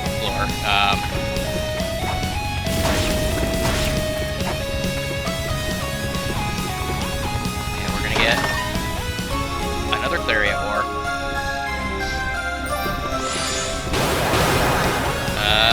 Well. So you can go back around. I probably should have gone back around. I'm gonna try to get the triple jump just to show it off, I guess. See if we can get it. This is gonna be such a waste of time. I should have just gone back. That's alright. First run. Man, I am really struggling with my timing.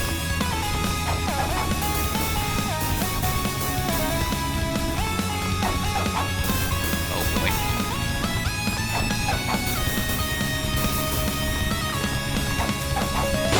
Oh, I got it, but I didn't have the right angle. Oh boy. Usually I can get this part.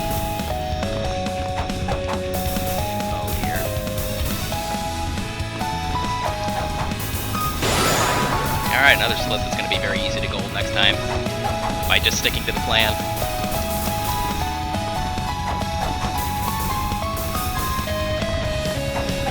Oh my goodness. What a waste of time. Sorry, guys.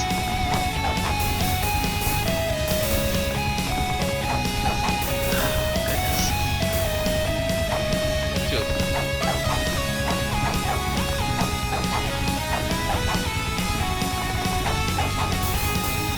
Early. There we go.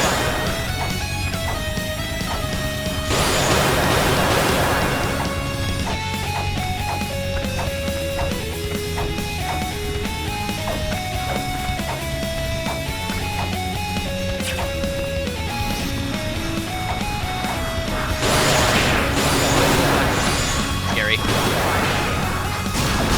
Nope.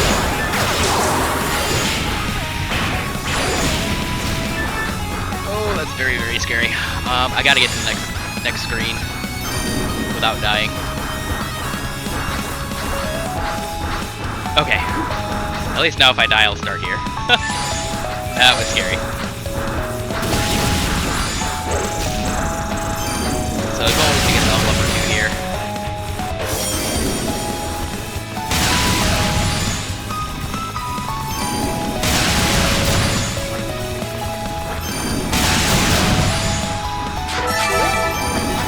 Oh boy.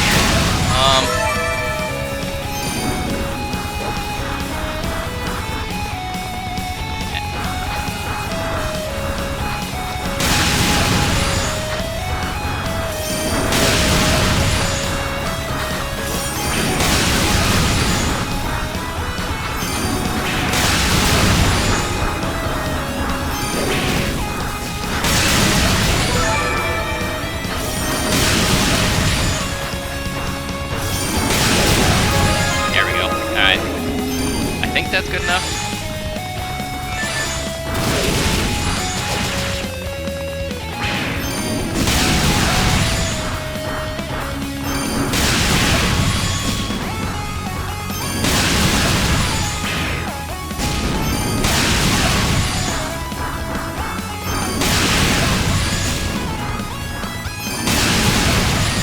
I feel like maybe we get one more level, but this is just too slow. Yeah, he said hard.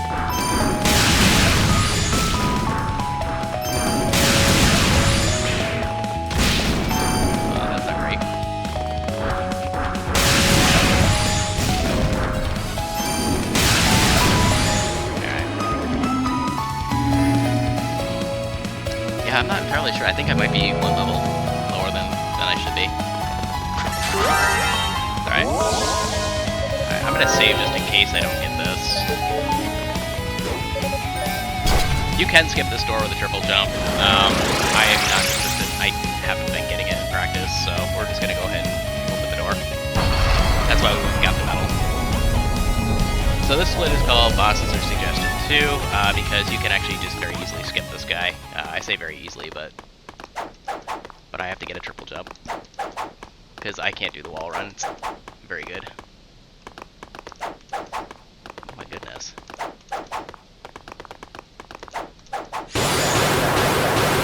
There we go. Bosses are suggestions. And hopefully I can get this skip.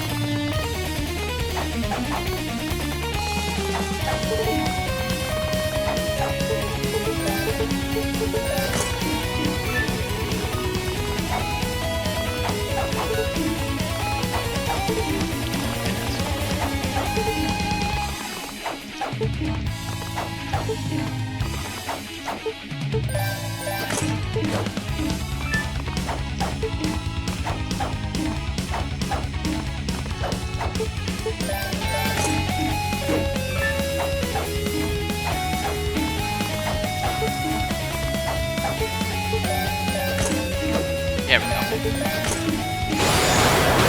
And that skips a very long cutscene.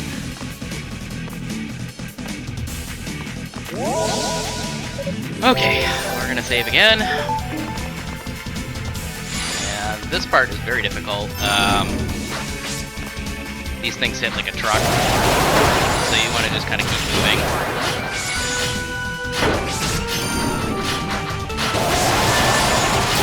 And we're gonna go ahead and kill him. Here again.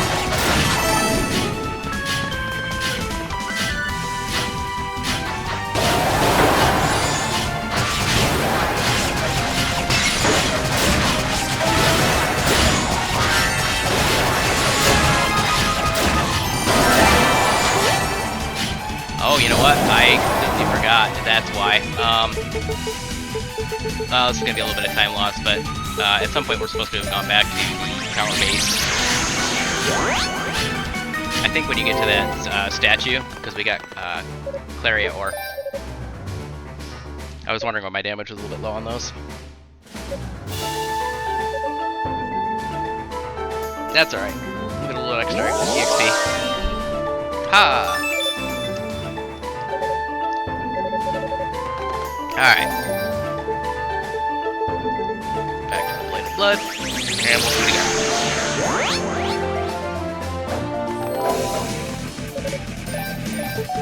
Okay. Go ahead and kill some of these guys again. Oh, I forgot. That's running. Yeah, that's a lot better.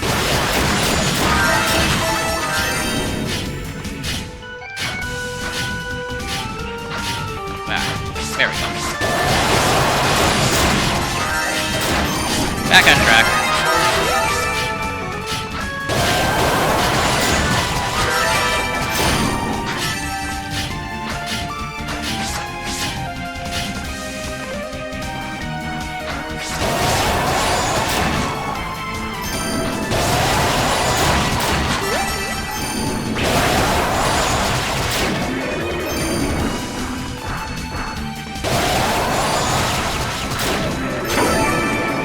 You can triple jump over that set of spikes, and then whirlwind over the other one. If you miss, you take a ton of damage. It's pretty much just as good as just going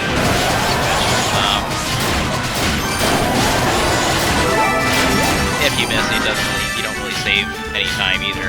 If you get a first try, it's worth it. Again, my triple jumping is so inconsistent that it's just not worth it.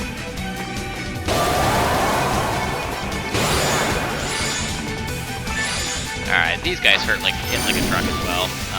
We already got the level up, so I'm just gonna go ahead and go through. If you haven't gotten your level up yet, you'll get it here. There's a door you can skip up top there. If you can get it within, I don't know, 1 to 2 minutes, it's worth it. Again, involves the triple jump setup. We're gonna go ahead and just kill these guys. It'll save this fight here, which is very dangerous. These guys, again, hit like a truck. If you get a melee range, you're basically dead. Also, for whatever reason, when I do this, they tend to want to, yeah, see the guy down here? He tends to want to go down there. So he's not going to take any damage. I gotta try to force him back up here if I can. All while not getting absolutely destroyed.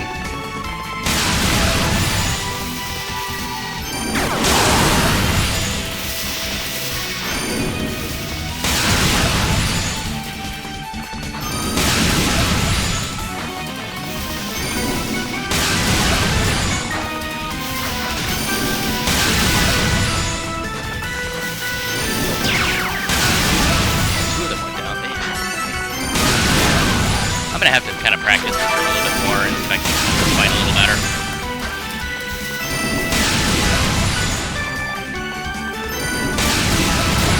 This is actually kind of unfortunate. I took a ton of damage in this. And of course, yeah, these guys are still out here being very unfortunate.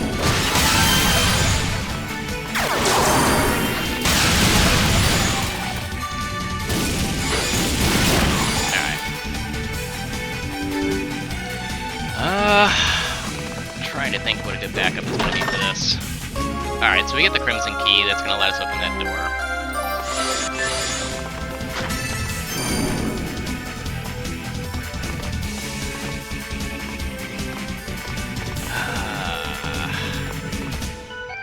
See, the issue is the guys in this coming up room can actually kill you very easily. And if they do, that's very bad. You end up kind of way back. Of course I'm gonna take a hit. Oh, that's really bad. Oh boy, I hate to do this. I'm gonna go back for a heal and save. I don't want to have to redo all of that. This is a big time loss. We're gonna do it anyway, though.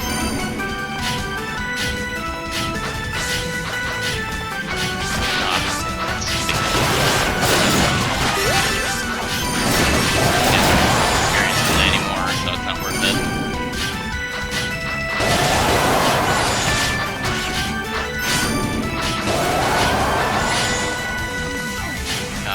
Terrible.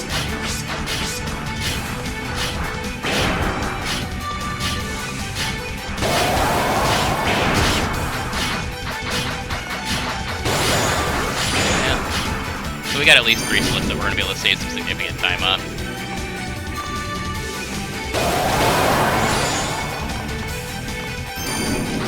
Much like the other one, I don't remember what that roux actually gives you in the game. We don't talk to him. Okay. Try this again. I was too close to death on that. I would have had to either try to grind up a level, which wasn't gonna happen. Not easily, anyway. Or I was gonna have to try to do this fight without getting hit. I'm fairly confident that the game does not set your save point to that room until you actually interact with the statue. So that would have been very bad to die here. If you're going strictly for speed, you're going to go off to the right here and get an item first. I am, again, inconsistent with the triple jump, so I'm not going to attempt it yet. Oh, wow, okay, cool, didn't see that. Unfortunate. That's bad. Yeah, you gotta watch out for those little magic orbs.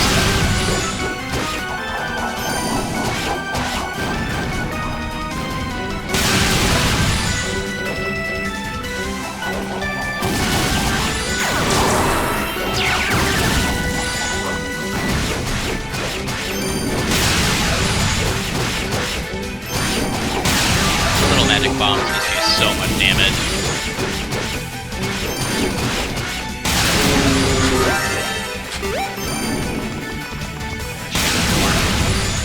I was taking the remote a bit safe, I didn't want to unlock them all. If we trigger them all, then...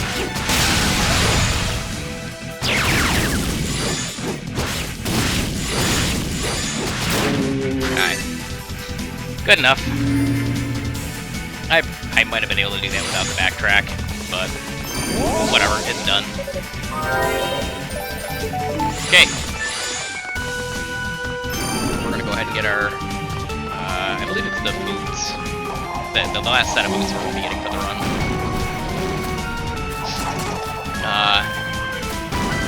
Actually, no, this might be a clear ore. Yeah, I think it's a clear ore. Let's see if I can... Oh, boy.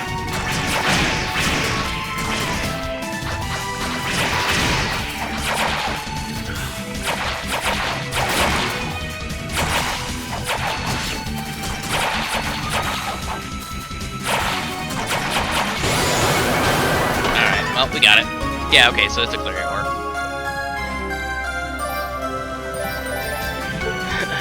Okay, so now we're gonna go back. We're not gonna use it quite yet. I'm gonna go ahead and heal. We're gonna do some more triple jump skips.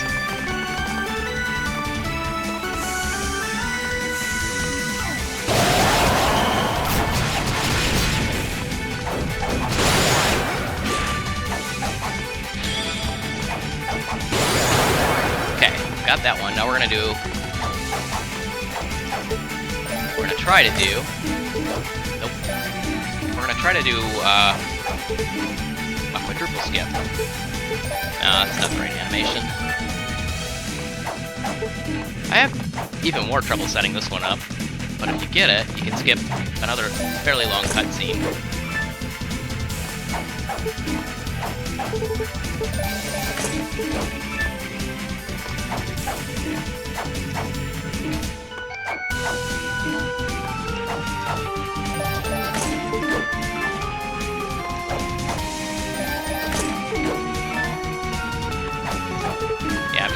while I try to get this. Oh, I got it. I don't know if I'm going to be high enough to skip it, though. No, I didn't pause in time. That sucks. Rip. I should have just done it again. Alright, well, we got a long cutscene then. Unfortunate.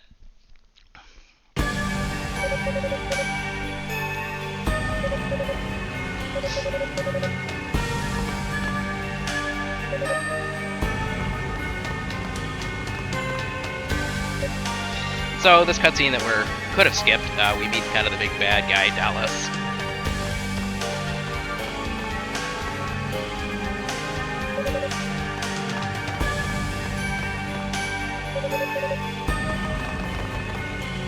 We get him surrounded, but you know, he's a superpower magician dude.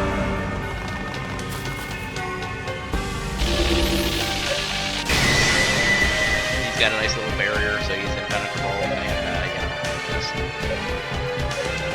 wins the day.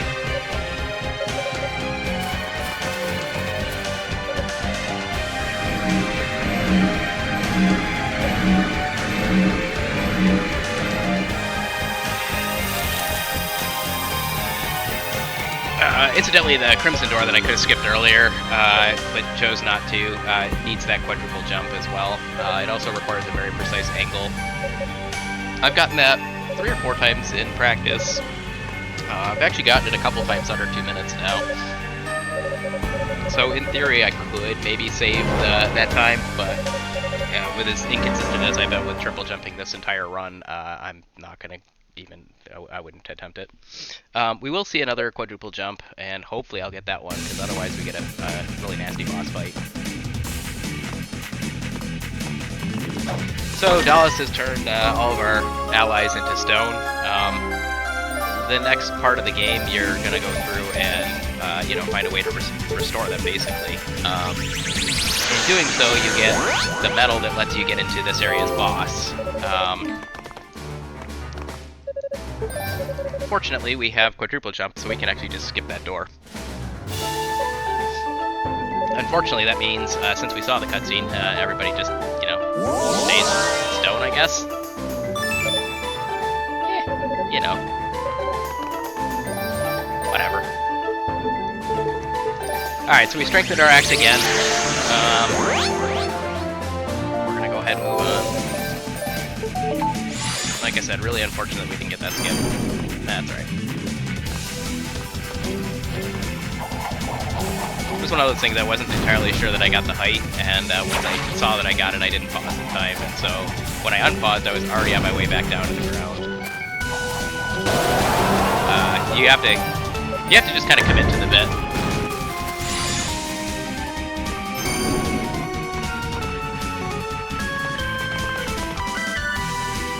Oh, okay, cool. That's not great. I have no way out of this room. I get up here. Oh, okay, yeah, that's just the Crimson. I see. Yep.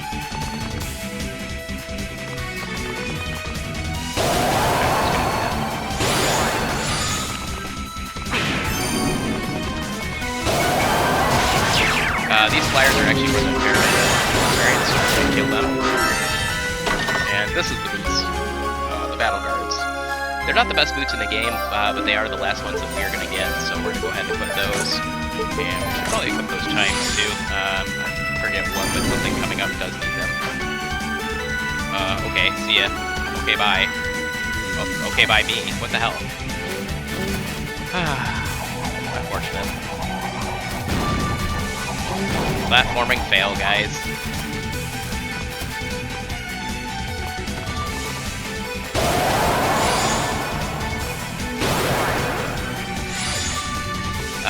So normally if you're gonna turn your friends back from stone, you have to go up and you'll see an event with Hugo and the Clawman.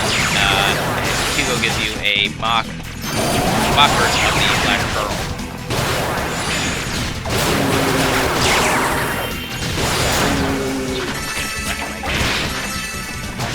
Should be able to level up.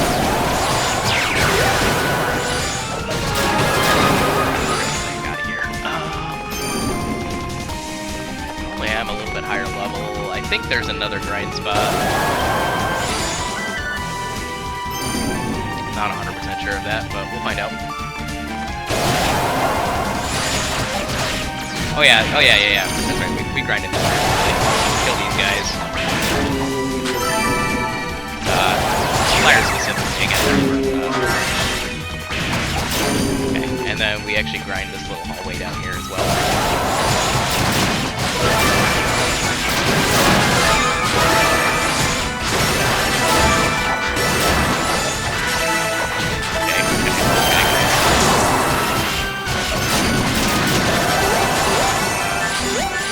Gotta play it a little bit careful. I did a lot more damage than I wanted to there.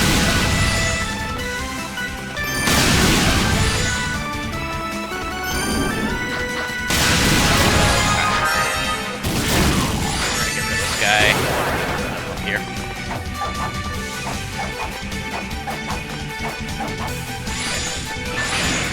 Wouldn't say I'm getting better at it.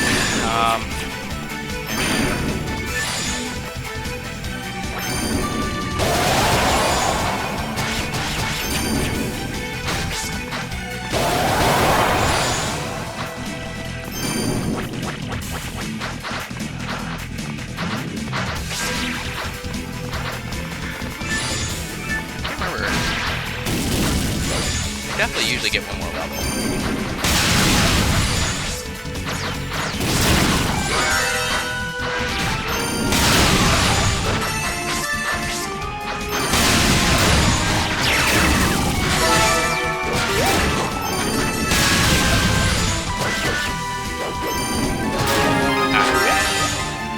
That should be good.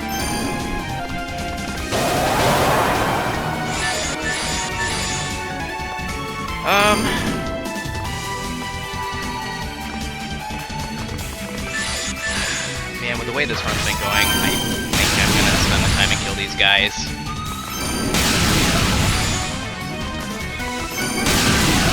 This is another instance where I shouldn't have to do this. But if I fail the boss skip, then I'll be locked in the boss fight, and we're not gonna do that.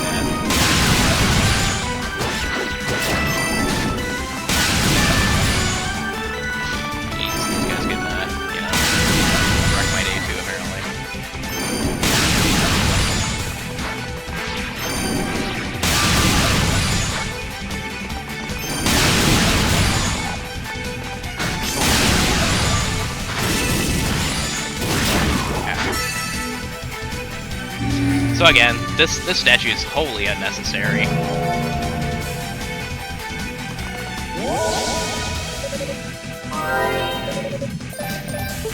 But I do want to save just in case. Alright, so this door is actually somewhat difficult to skip as well. It's going to require that triple jump and a specific angle.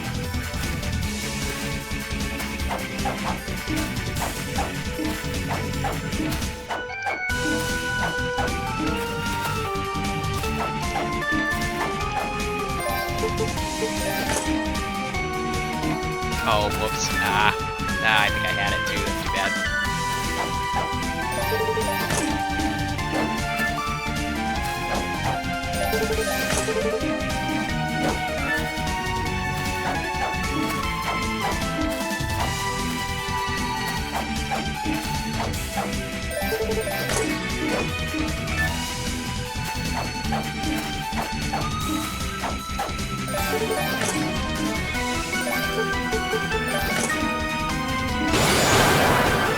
And there we go.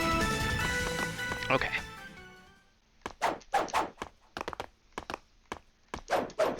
Oh boy, here we go again. Oh no, guys. Oh, I found the trigger. That sucks. Alright, we gotta do it again. Terrible.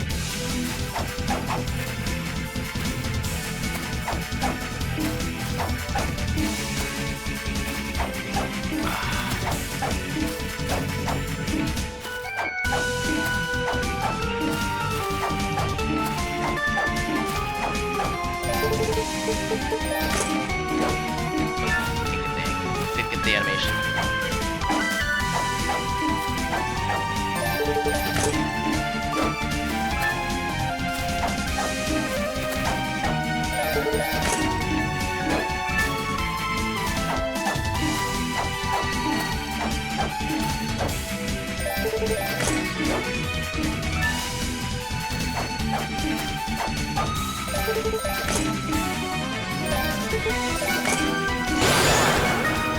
Okay, try that again.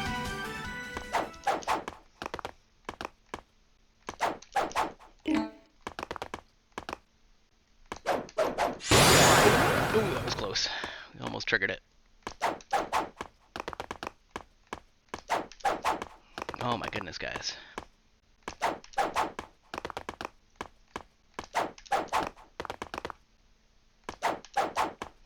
Wonder if I could do a diagonal on that.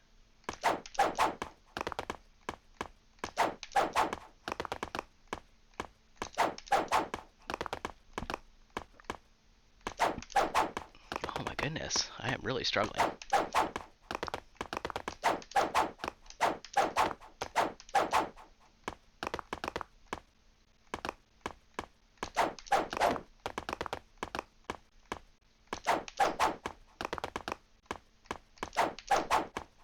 Oh my goodness. There we go. Gosh.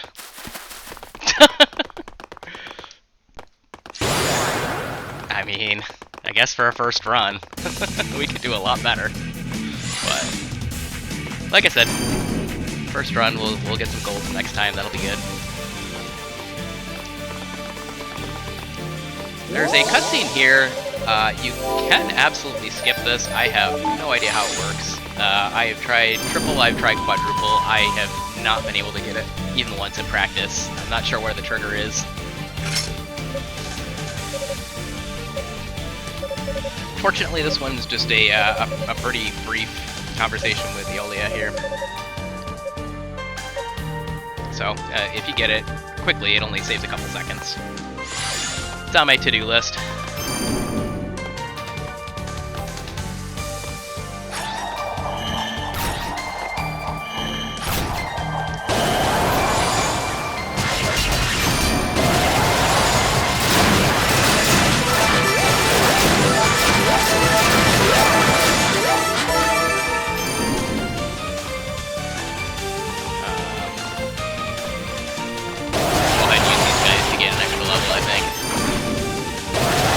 Oh, I forgot to sleep for a minute to get close.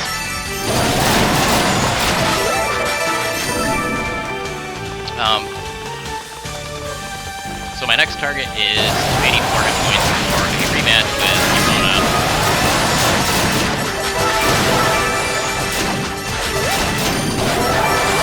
You can see these guys give a ton of experience, so we're gonna go ahead and grind a little bit here. Again, a little bit overkill. There is a couple of spots that you can get more experience, so we're probably not going to grind all the way to 284 yet.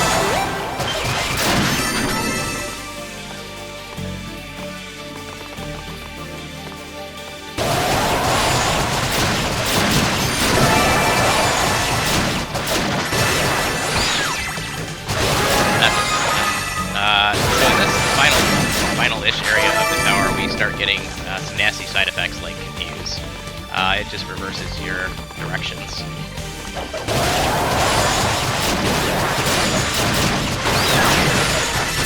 Which is really annoying to deal with.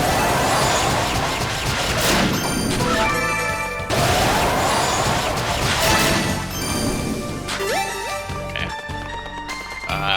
We should be good to go from here.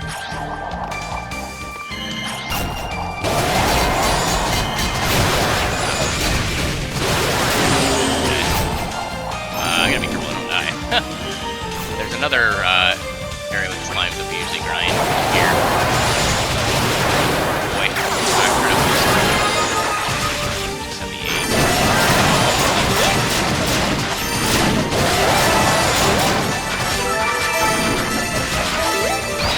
Oh man. Terrible.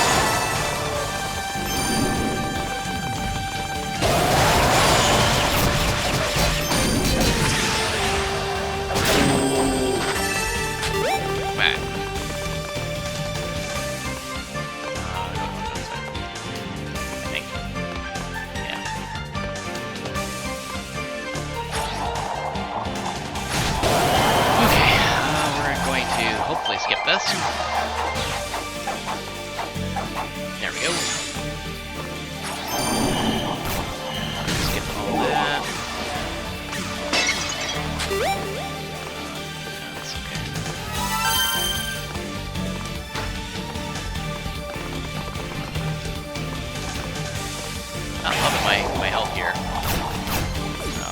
slimes down here that we can fight.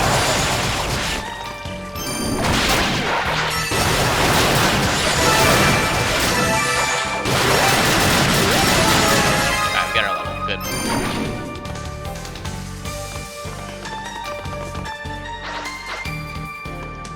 It's actually a little bit early. That's okay. I'd rather be over-leveled for this run. Alright, so we're gonna get the strongest armor in the game, the silver dress.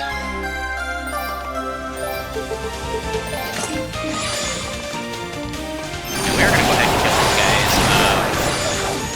I think all you use them just for regular experience, but they actually just get in the way. Okay.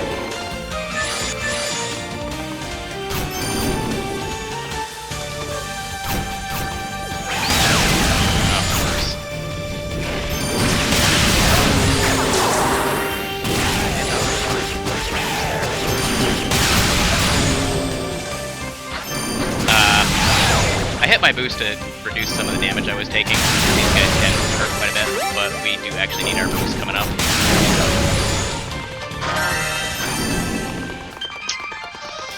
don't know if I'm gonna be able to get my boost in time.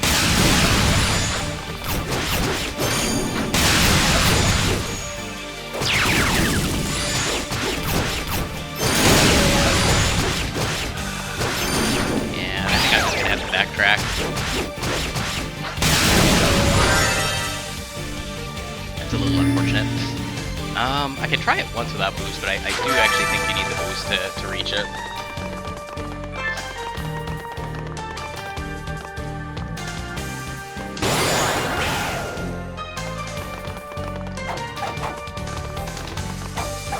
Oh gosh.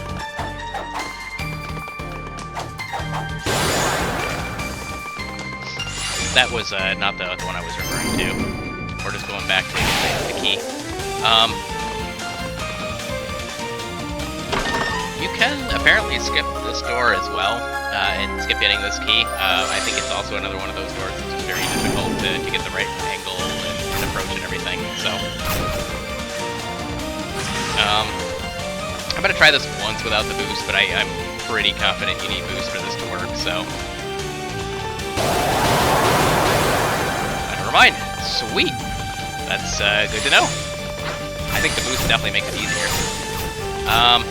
Killing these guys is unnecessary, but we're gonna do it for a safety save.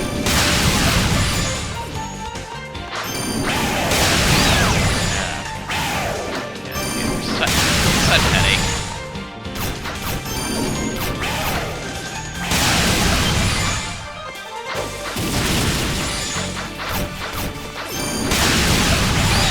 Oh man, come on. Brutal.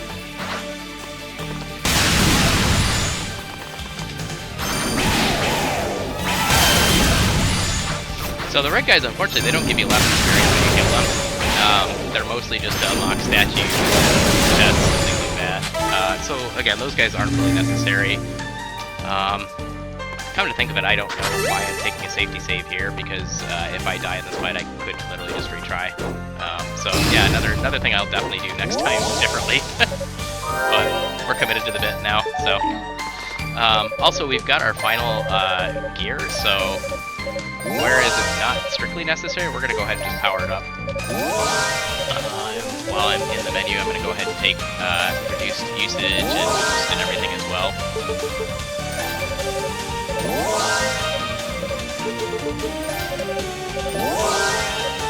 Again, wholly unnecessary.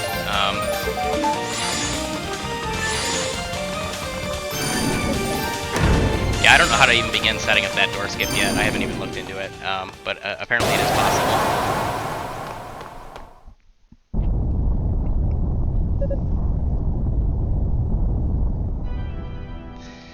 So we get a nice little movie of the tower kind of activating, all sorts of crazy stuff happening. And we find out from our good friend Epona here that Dallas has started the ritual, and essentially he's attempting to bring Solomon's Shrine come crashing down. Trying to, you know, bring in the age of the Darklings, oh boy. So opponent 2 is very much very similar to the first fight. She's got a lot more health. Again, you can be kind of aggressive with her, but I'm going to take it a little bit more gentle. This one she does twice now, which is something I like.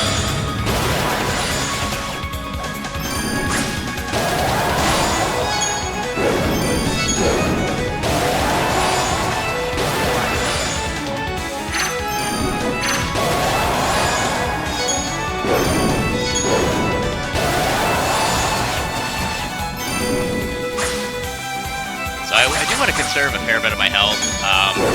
She has a second phase, and it's a lot harder to avoid damage during that. So I don't want to be overly aggressive in this first phase here. Again, more of a safety strat on my part.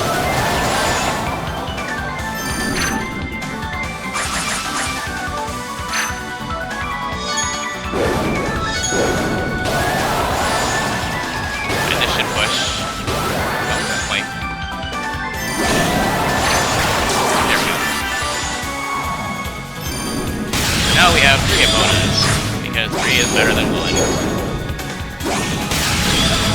The nice thing is, I believe you can hit all 3 of them for damage. But yeah, she's a lot faster, and there's a lot more of her to dodge, so... It's actually ideal when she does that jump up in the air, because then they're all aligned, and you can just really land. Yeah, some of these attacks, just if you get into them, you just take damage.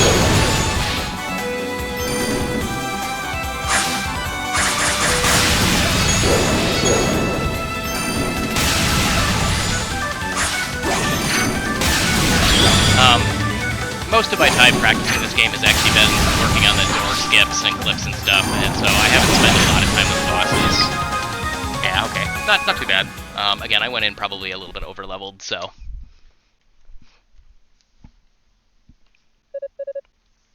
We are getting closer to the end of the game now. Yeah.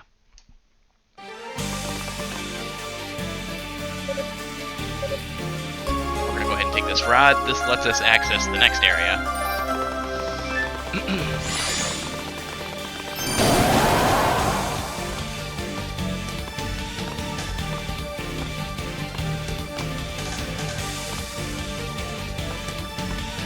Alright.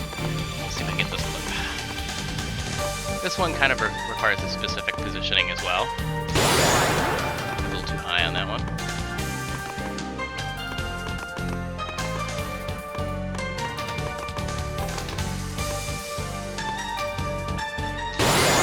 Not quite, that was close.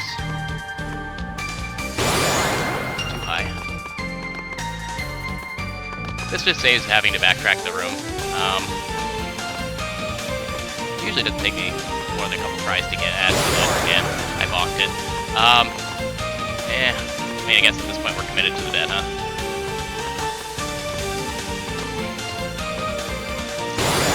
Gosh. You want to get her foot about halfway. I think I bonked it. Yeah, you can't bonk it when you turn. You want to get her foot halfway on the shadow, and then tap right. Oh, that should have been it. That's unfortunate. And then you don't. Nope, that's too high. I'm not gonna try it.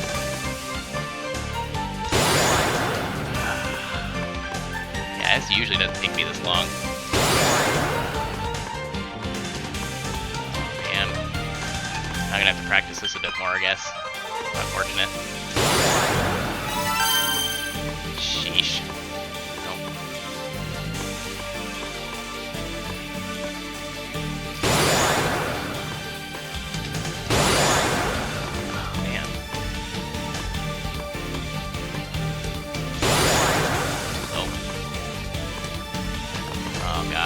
Well, at this point I definitely have not saved time with this clip. I just want to get it now.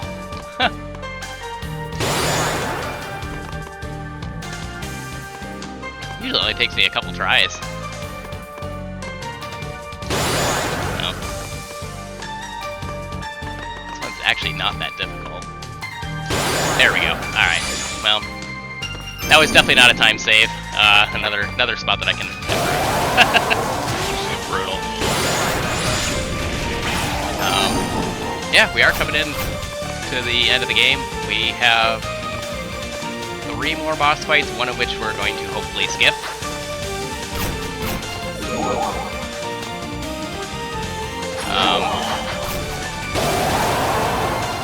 Yeah.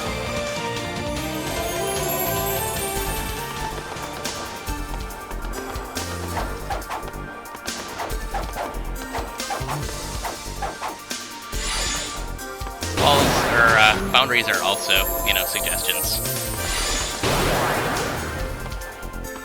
So this area, the Hall of Reflections, is supposed to be a big old mirror maze, but you can just kind of clip out of bounds there and skip the vast majority of it. We're going to get our last Claria ore here.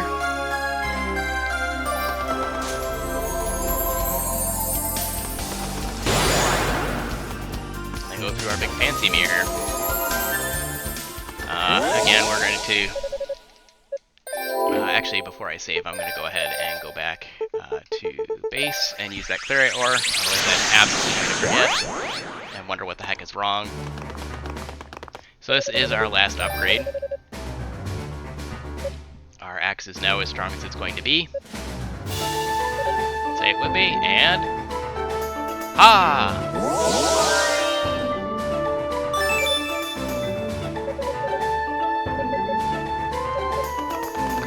Alright.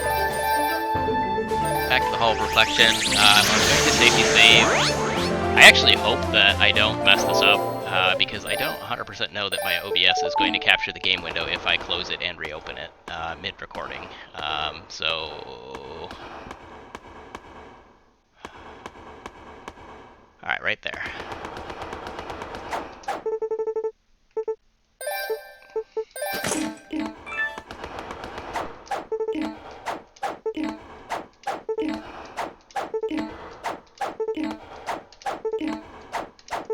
Nope, that's not the right animation.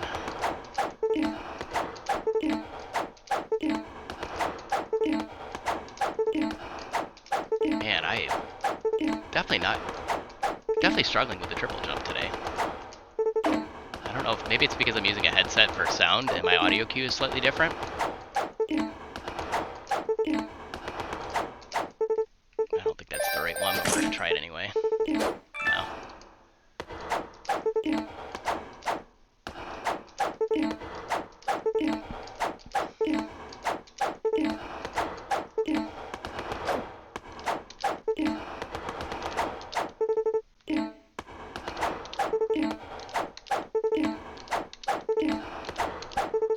That should be the right one. Oh, it wasn't. Interesting.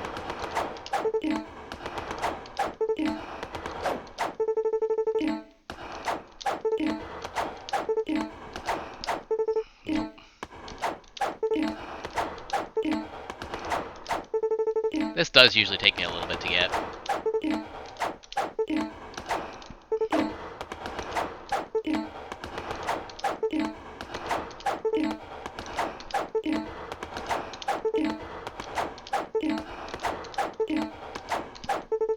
That, I think, is right.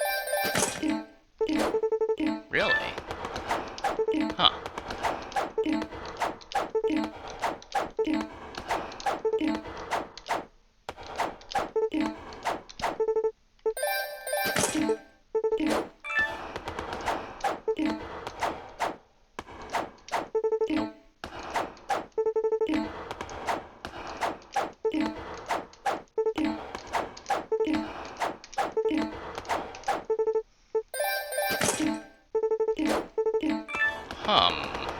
Okay.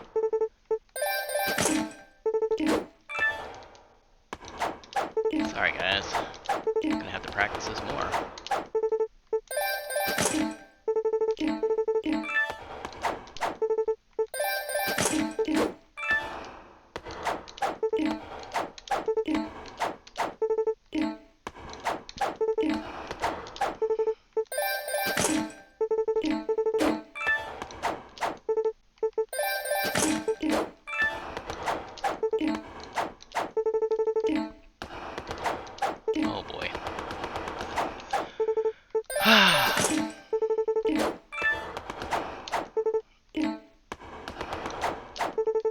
You can do this with just a straight triple jump, but you basically only get one shot at it, and if you don't get the right angle, you'll still trigger the boss. If you can get the switch, it's basically guaranteed.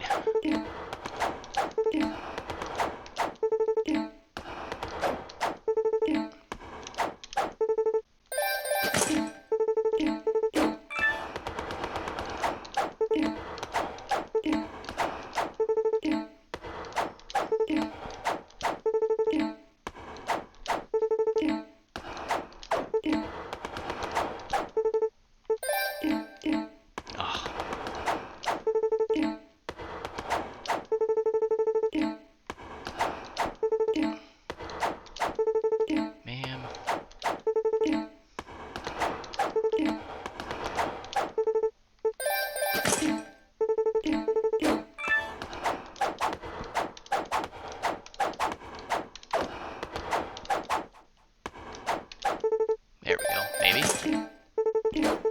Really?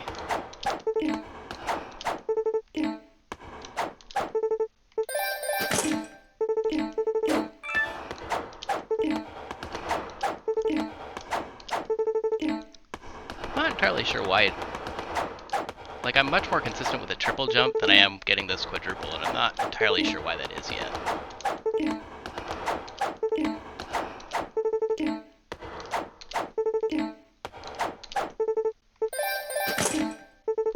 There we go, got it. Alright.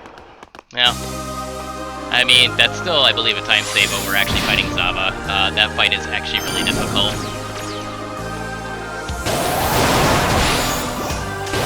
And fairly time-consuming.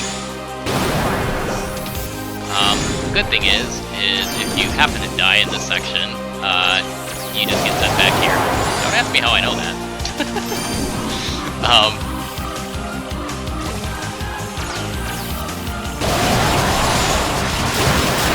gonna go ahead and just get a little bit of levels here. Actually, I think only one is probably okay.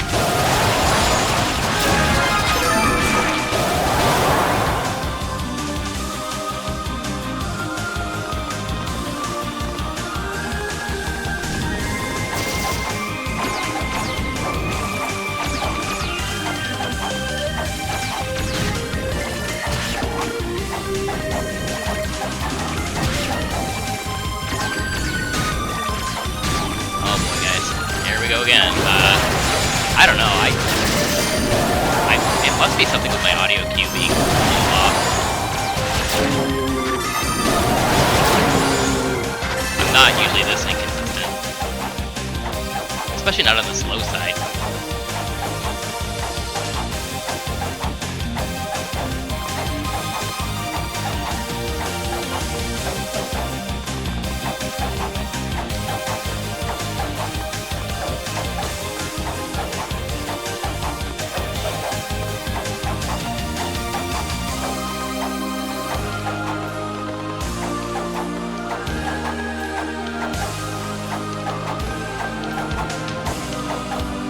Goodness. Yeah, something's definitely up.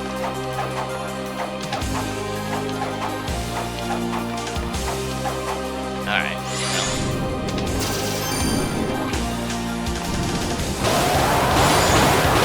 Oh, okay, cool. I'm just gonna miss that anyway. Brutal. We're not gonna do it again.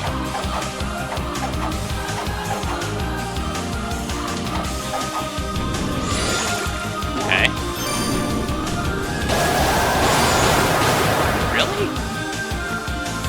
Heck. Another split I'll be very easily able to go just by not being terrible.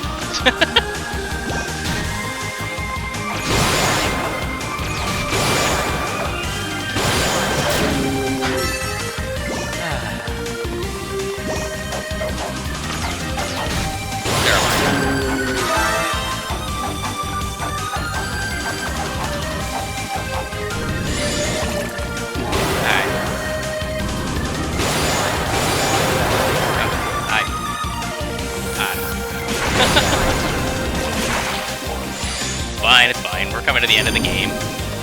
Hopefully it'll be done in under 3 hours. That's not ideal. But I guess we can get another level. We're already most of the way there.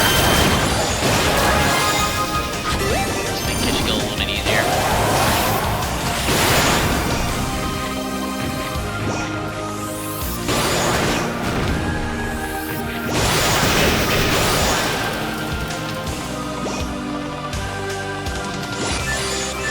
We are gonna go ahead and kill these guys.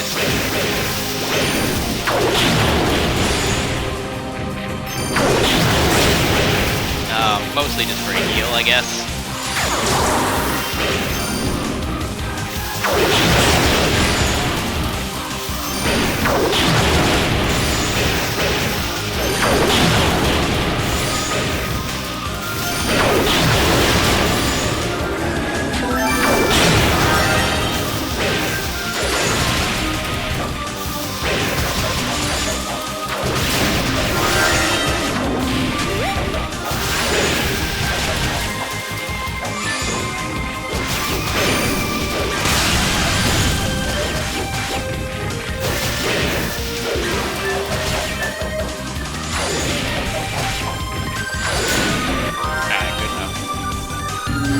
Again, kind of a big waste of time, but...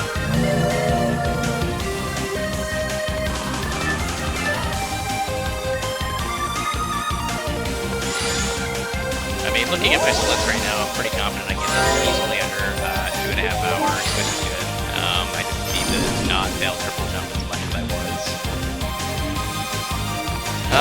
Alright. This door I actually have struggled with the lineup for as well. I gotta try to find that position as well.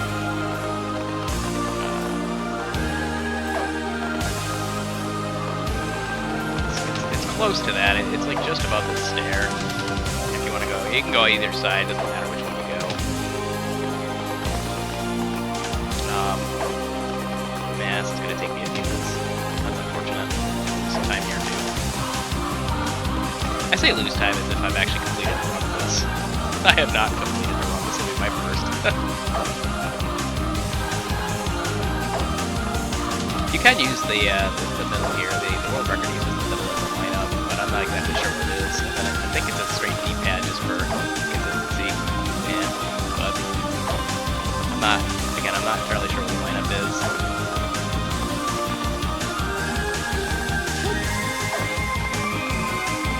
There we go. Okay, hopefully. We just kind of jump up. Alright.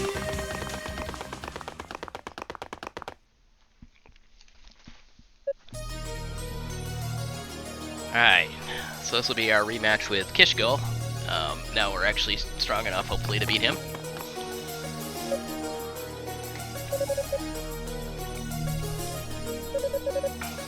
And then we'll have the finale.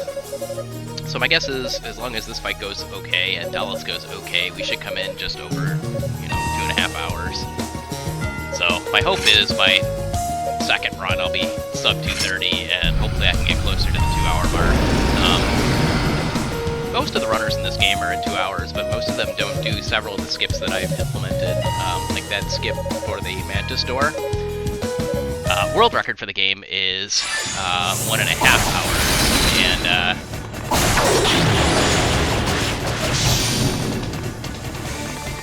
he gets the door skip relatively quickly. That saves the entire Rado-Xanax area.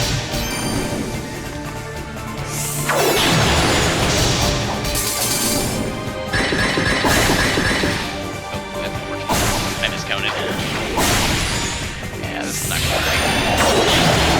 Most of this fight is trying to get him into melee attacks and then just punishing him for it.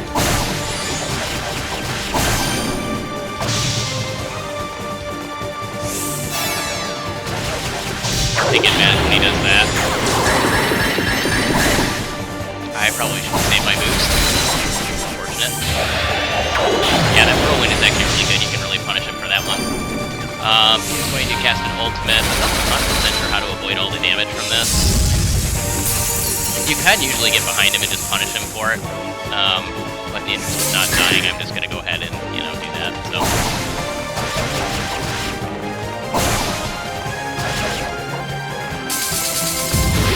Oh, dragons. Okay. Unfortunate. Might be okay still. Oh, he's gonna do that. That's not great. Oh, we gotta move. Alright, we're okay. Alright, not great. We might not make it. Oh, dragons, that's bad.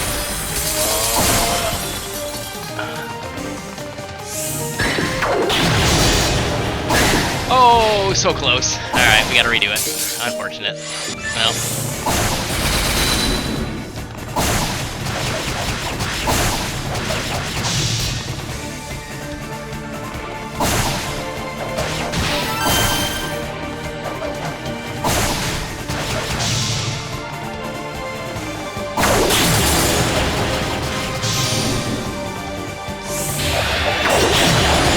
Yeah, the tornado is actually what you want.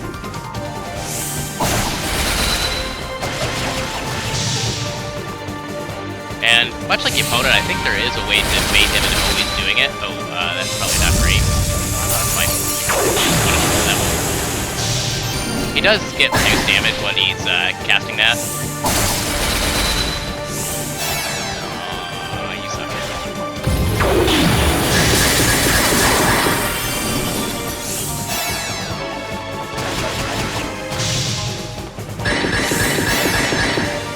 Again, huh?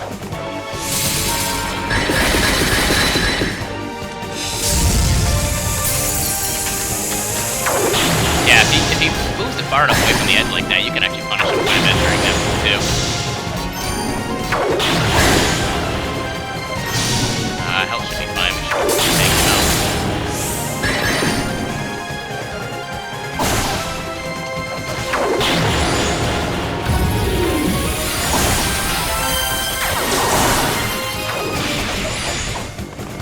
Ah, come on. No, you don't. Alright.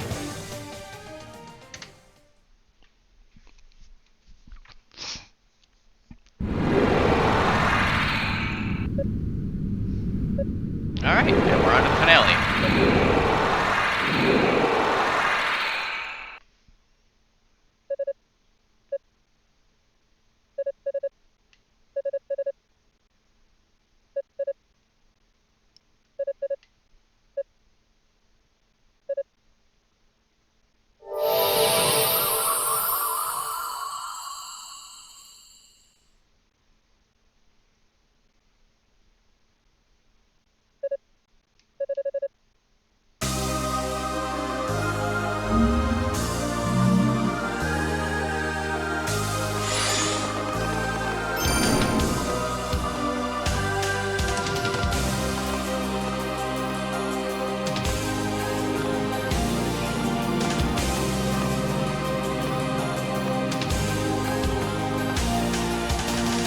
Try and make use of those wall boosts as best we can climbing this tower. Again, me trying to get the specific angle on controller, and I don't know. I kind of get it sometimes.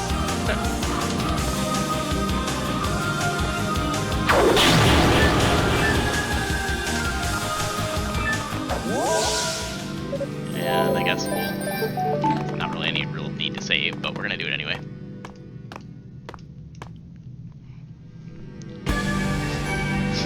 Actually think that maybe my levels were a little off. I feel like I was one level higher when I did Dallas last time, but I think we'll still be okay. This fight's actually not terrible if you play it safe. On higher difficulties, it's actually quite a mess. What's interesting is higher difficulties in this game don't just affect enemy health and damage, they do also get slight variations of their moves, or at least the Dallas fight has some slight differences. I also noticed when I went up to normal that there were some spike traps in the sands that weren't there, a couple other slight differences. So yeah, easy actually does change quite a bit, but easy is the standard that the community runs.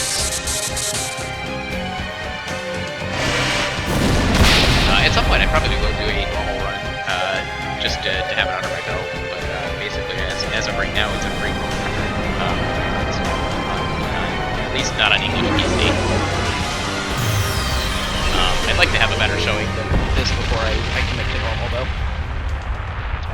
I mean, I died during Kishkill, and I died during the construct fight of all things. That isn't that difficult of a fight. My timings were just off and whatnot. So yeah, you know, the gang's all here. Somehow they figured out the whole everybody turned to stone thing that shouldn't have happened.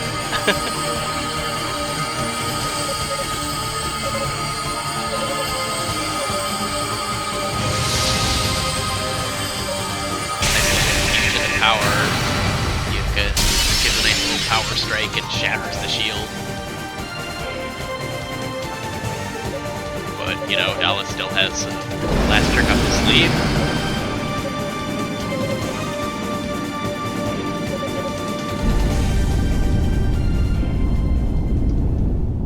Much like all final bosses do. You fool, this was only my first form.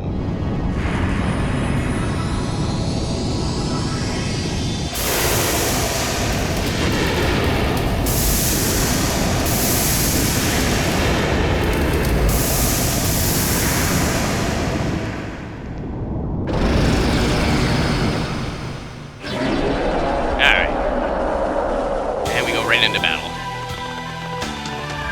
So I'm going to play it a little bit safe. I'm just going to skip some of these attacks. There's a lot of you get hit by it, so I'm going to try not to. If you're confident in your other abilities, you can just tank most of this first phase and just burst him down. I'm not as confident in phase 3. Yeah, my damage is actually a little bit. I think I'm slightly under level. Makes me suspect that by defeating Kishkill at a higher level, I wonder if his experience went down because I didn't get level. I'm pretty sure last time I fought Dallas I had 336 health. Alright, so in Rhythm 2 we have to use our various elements to burst down his shield while still dodging all of his normal attacks. And yeah.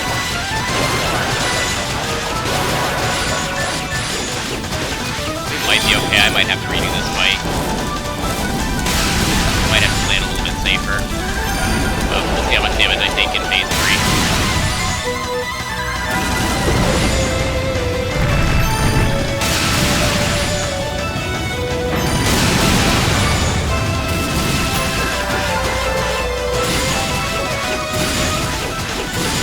Save my phase 3 as well.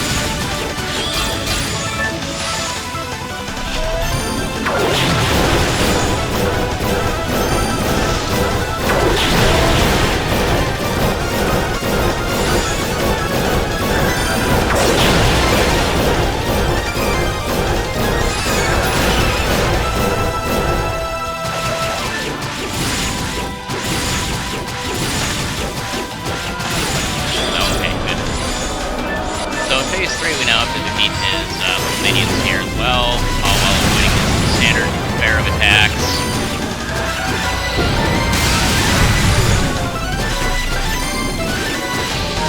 You do not want to get stuck in that little vortex. If you do, he basically gets a free hit on you. Okay, we're good. A pretty massive hit. On any other difficulty, it's basically, I would say it's instant kill, but you're in a lot of hurt if you're there. Okay,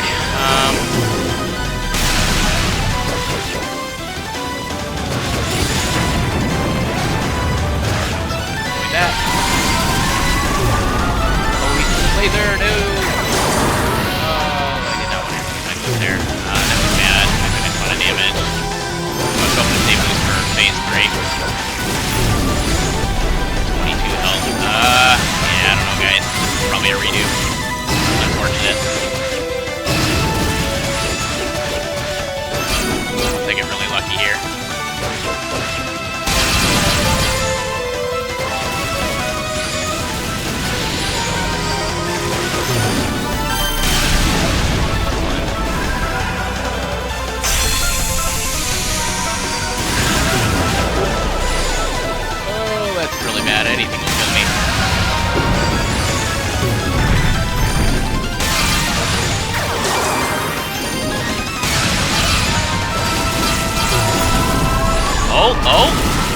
do it. Burst him down. Yo! Alright. Alright, good run. 236 on a first go. Yeah, definitely a lot of mistakes.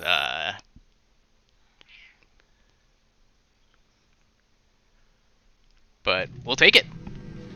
So yeah, that was Ease Origin. Yunica, any percent on easy. Hope you enjoyed the run. I'll go ahead and just let the finale play out in the background. I'm gonna go ahead and stop talking. I don't know if I'll do commentary on the next run again. Clearly something was going on with my timing. I don't know if it was just my setup or what, but I'll have to look into that and hopefully get a little bit more consistent with some of those triple jumps. But yeah, hope you all enjoyed. Take care.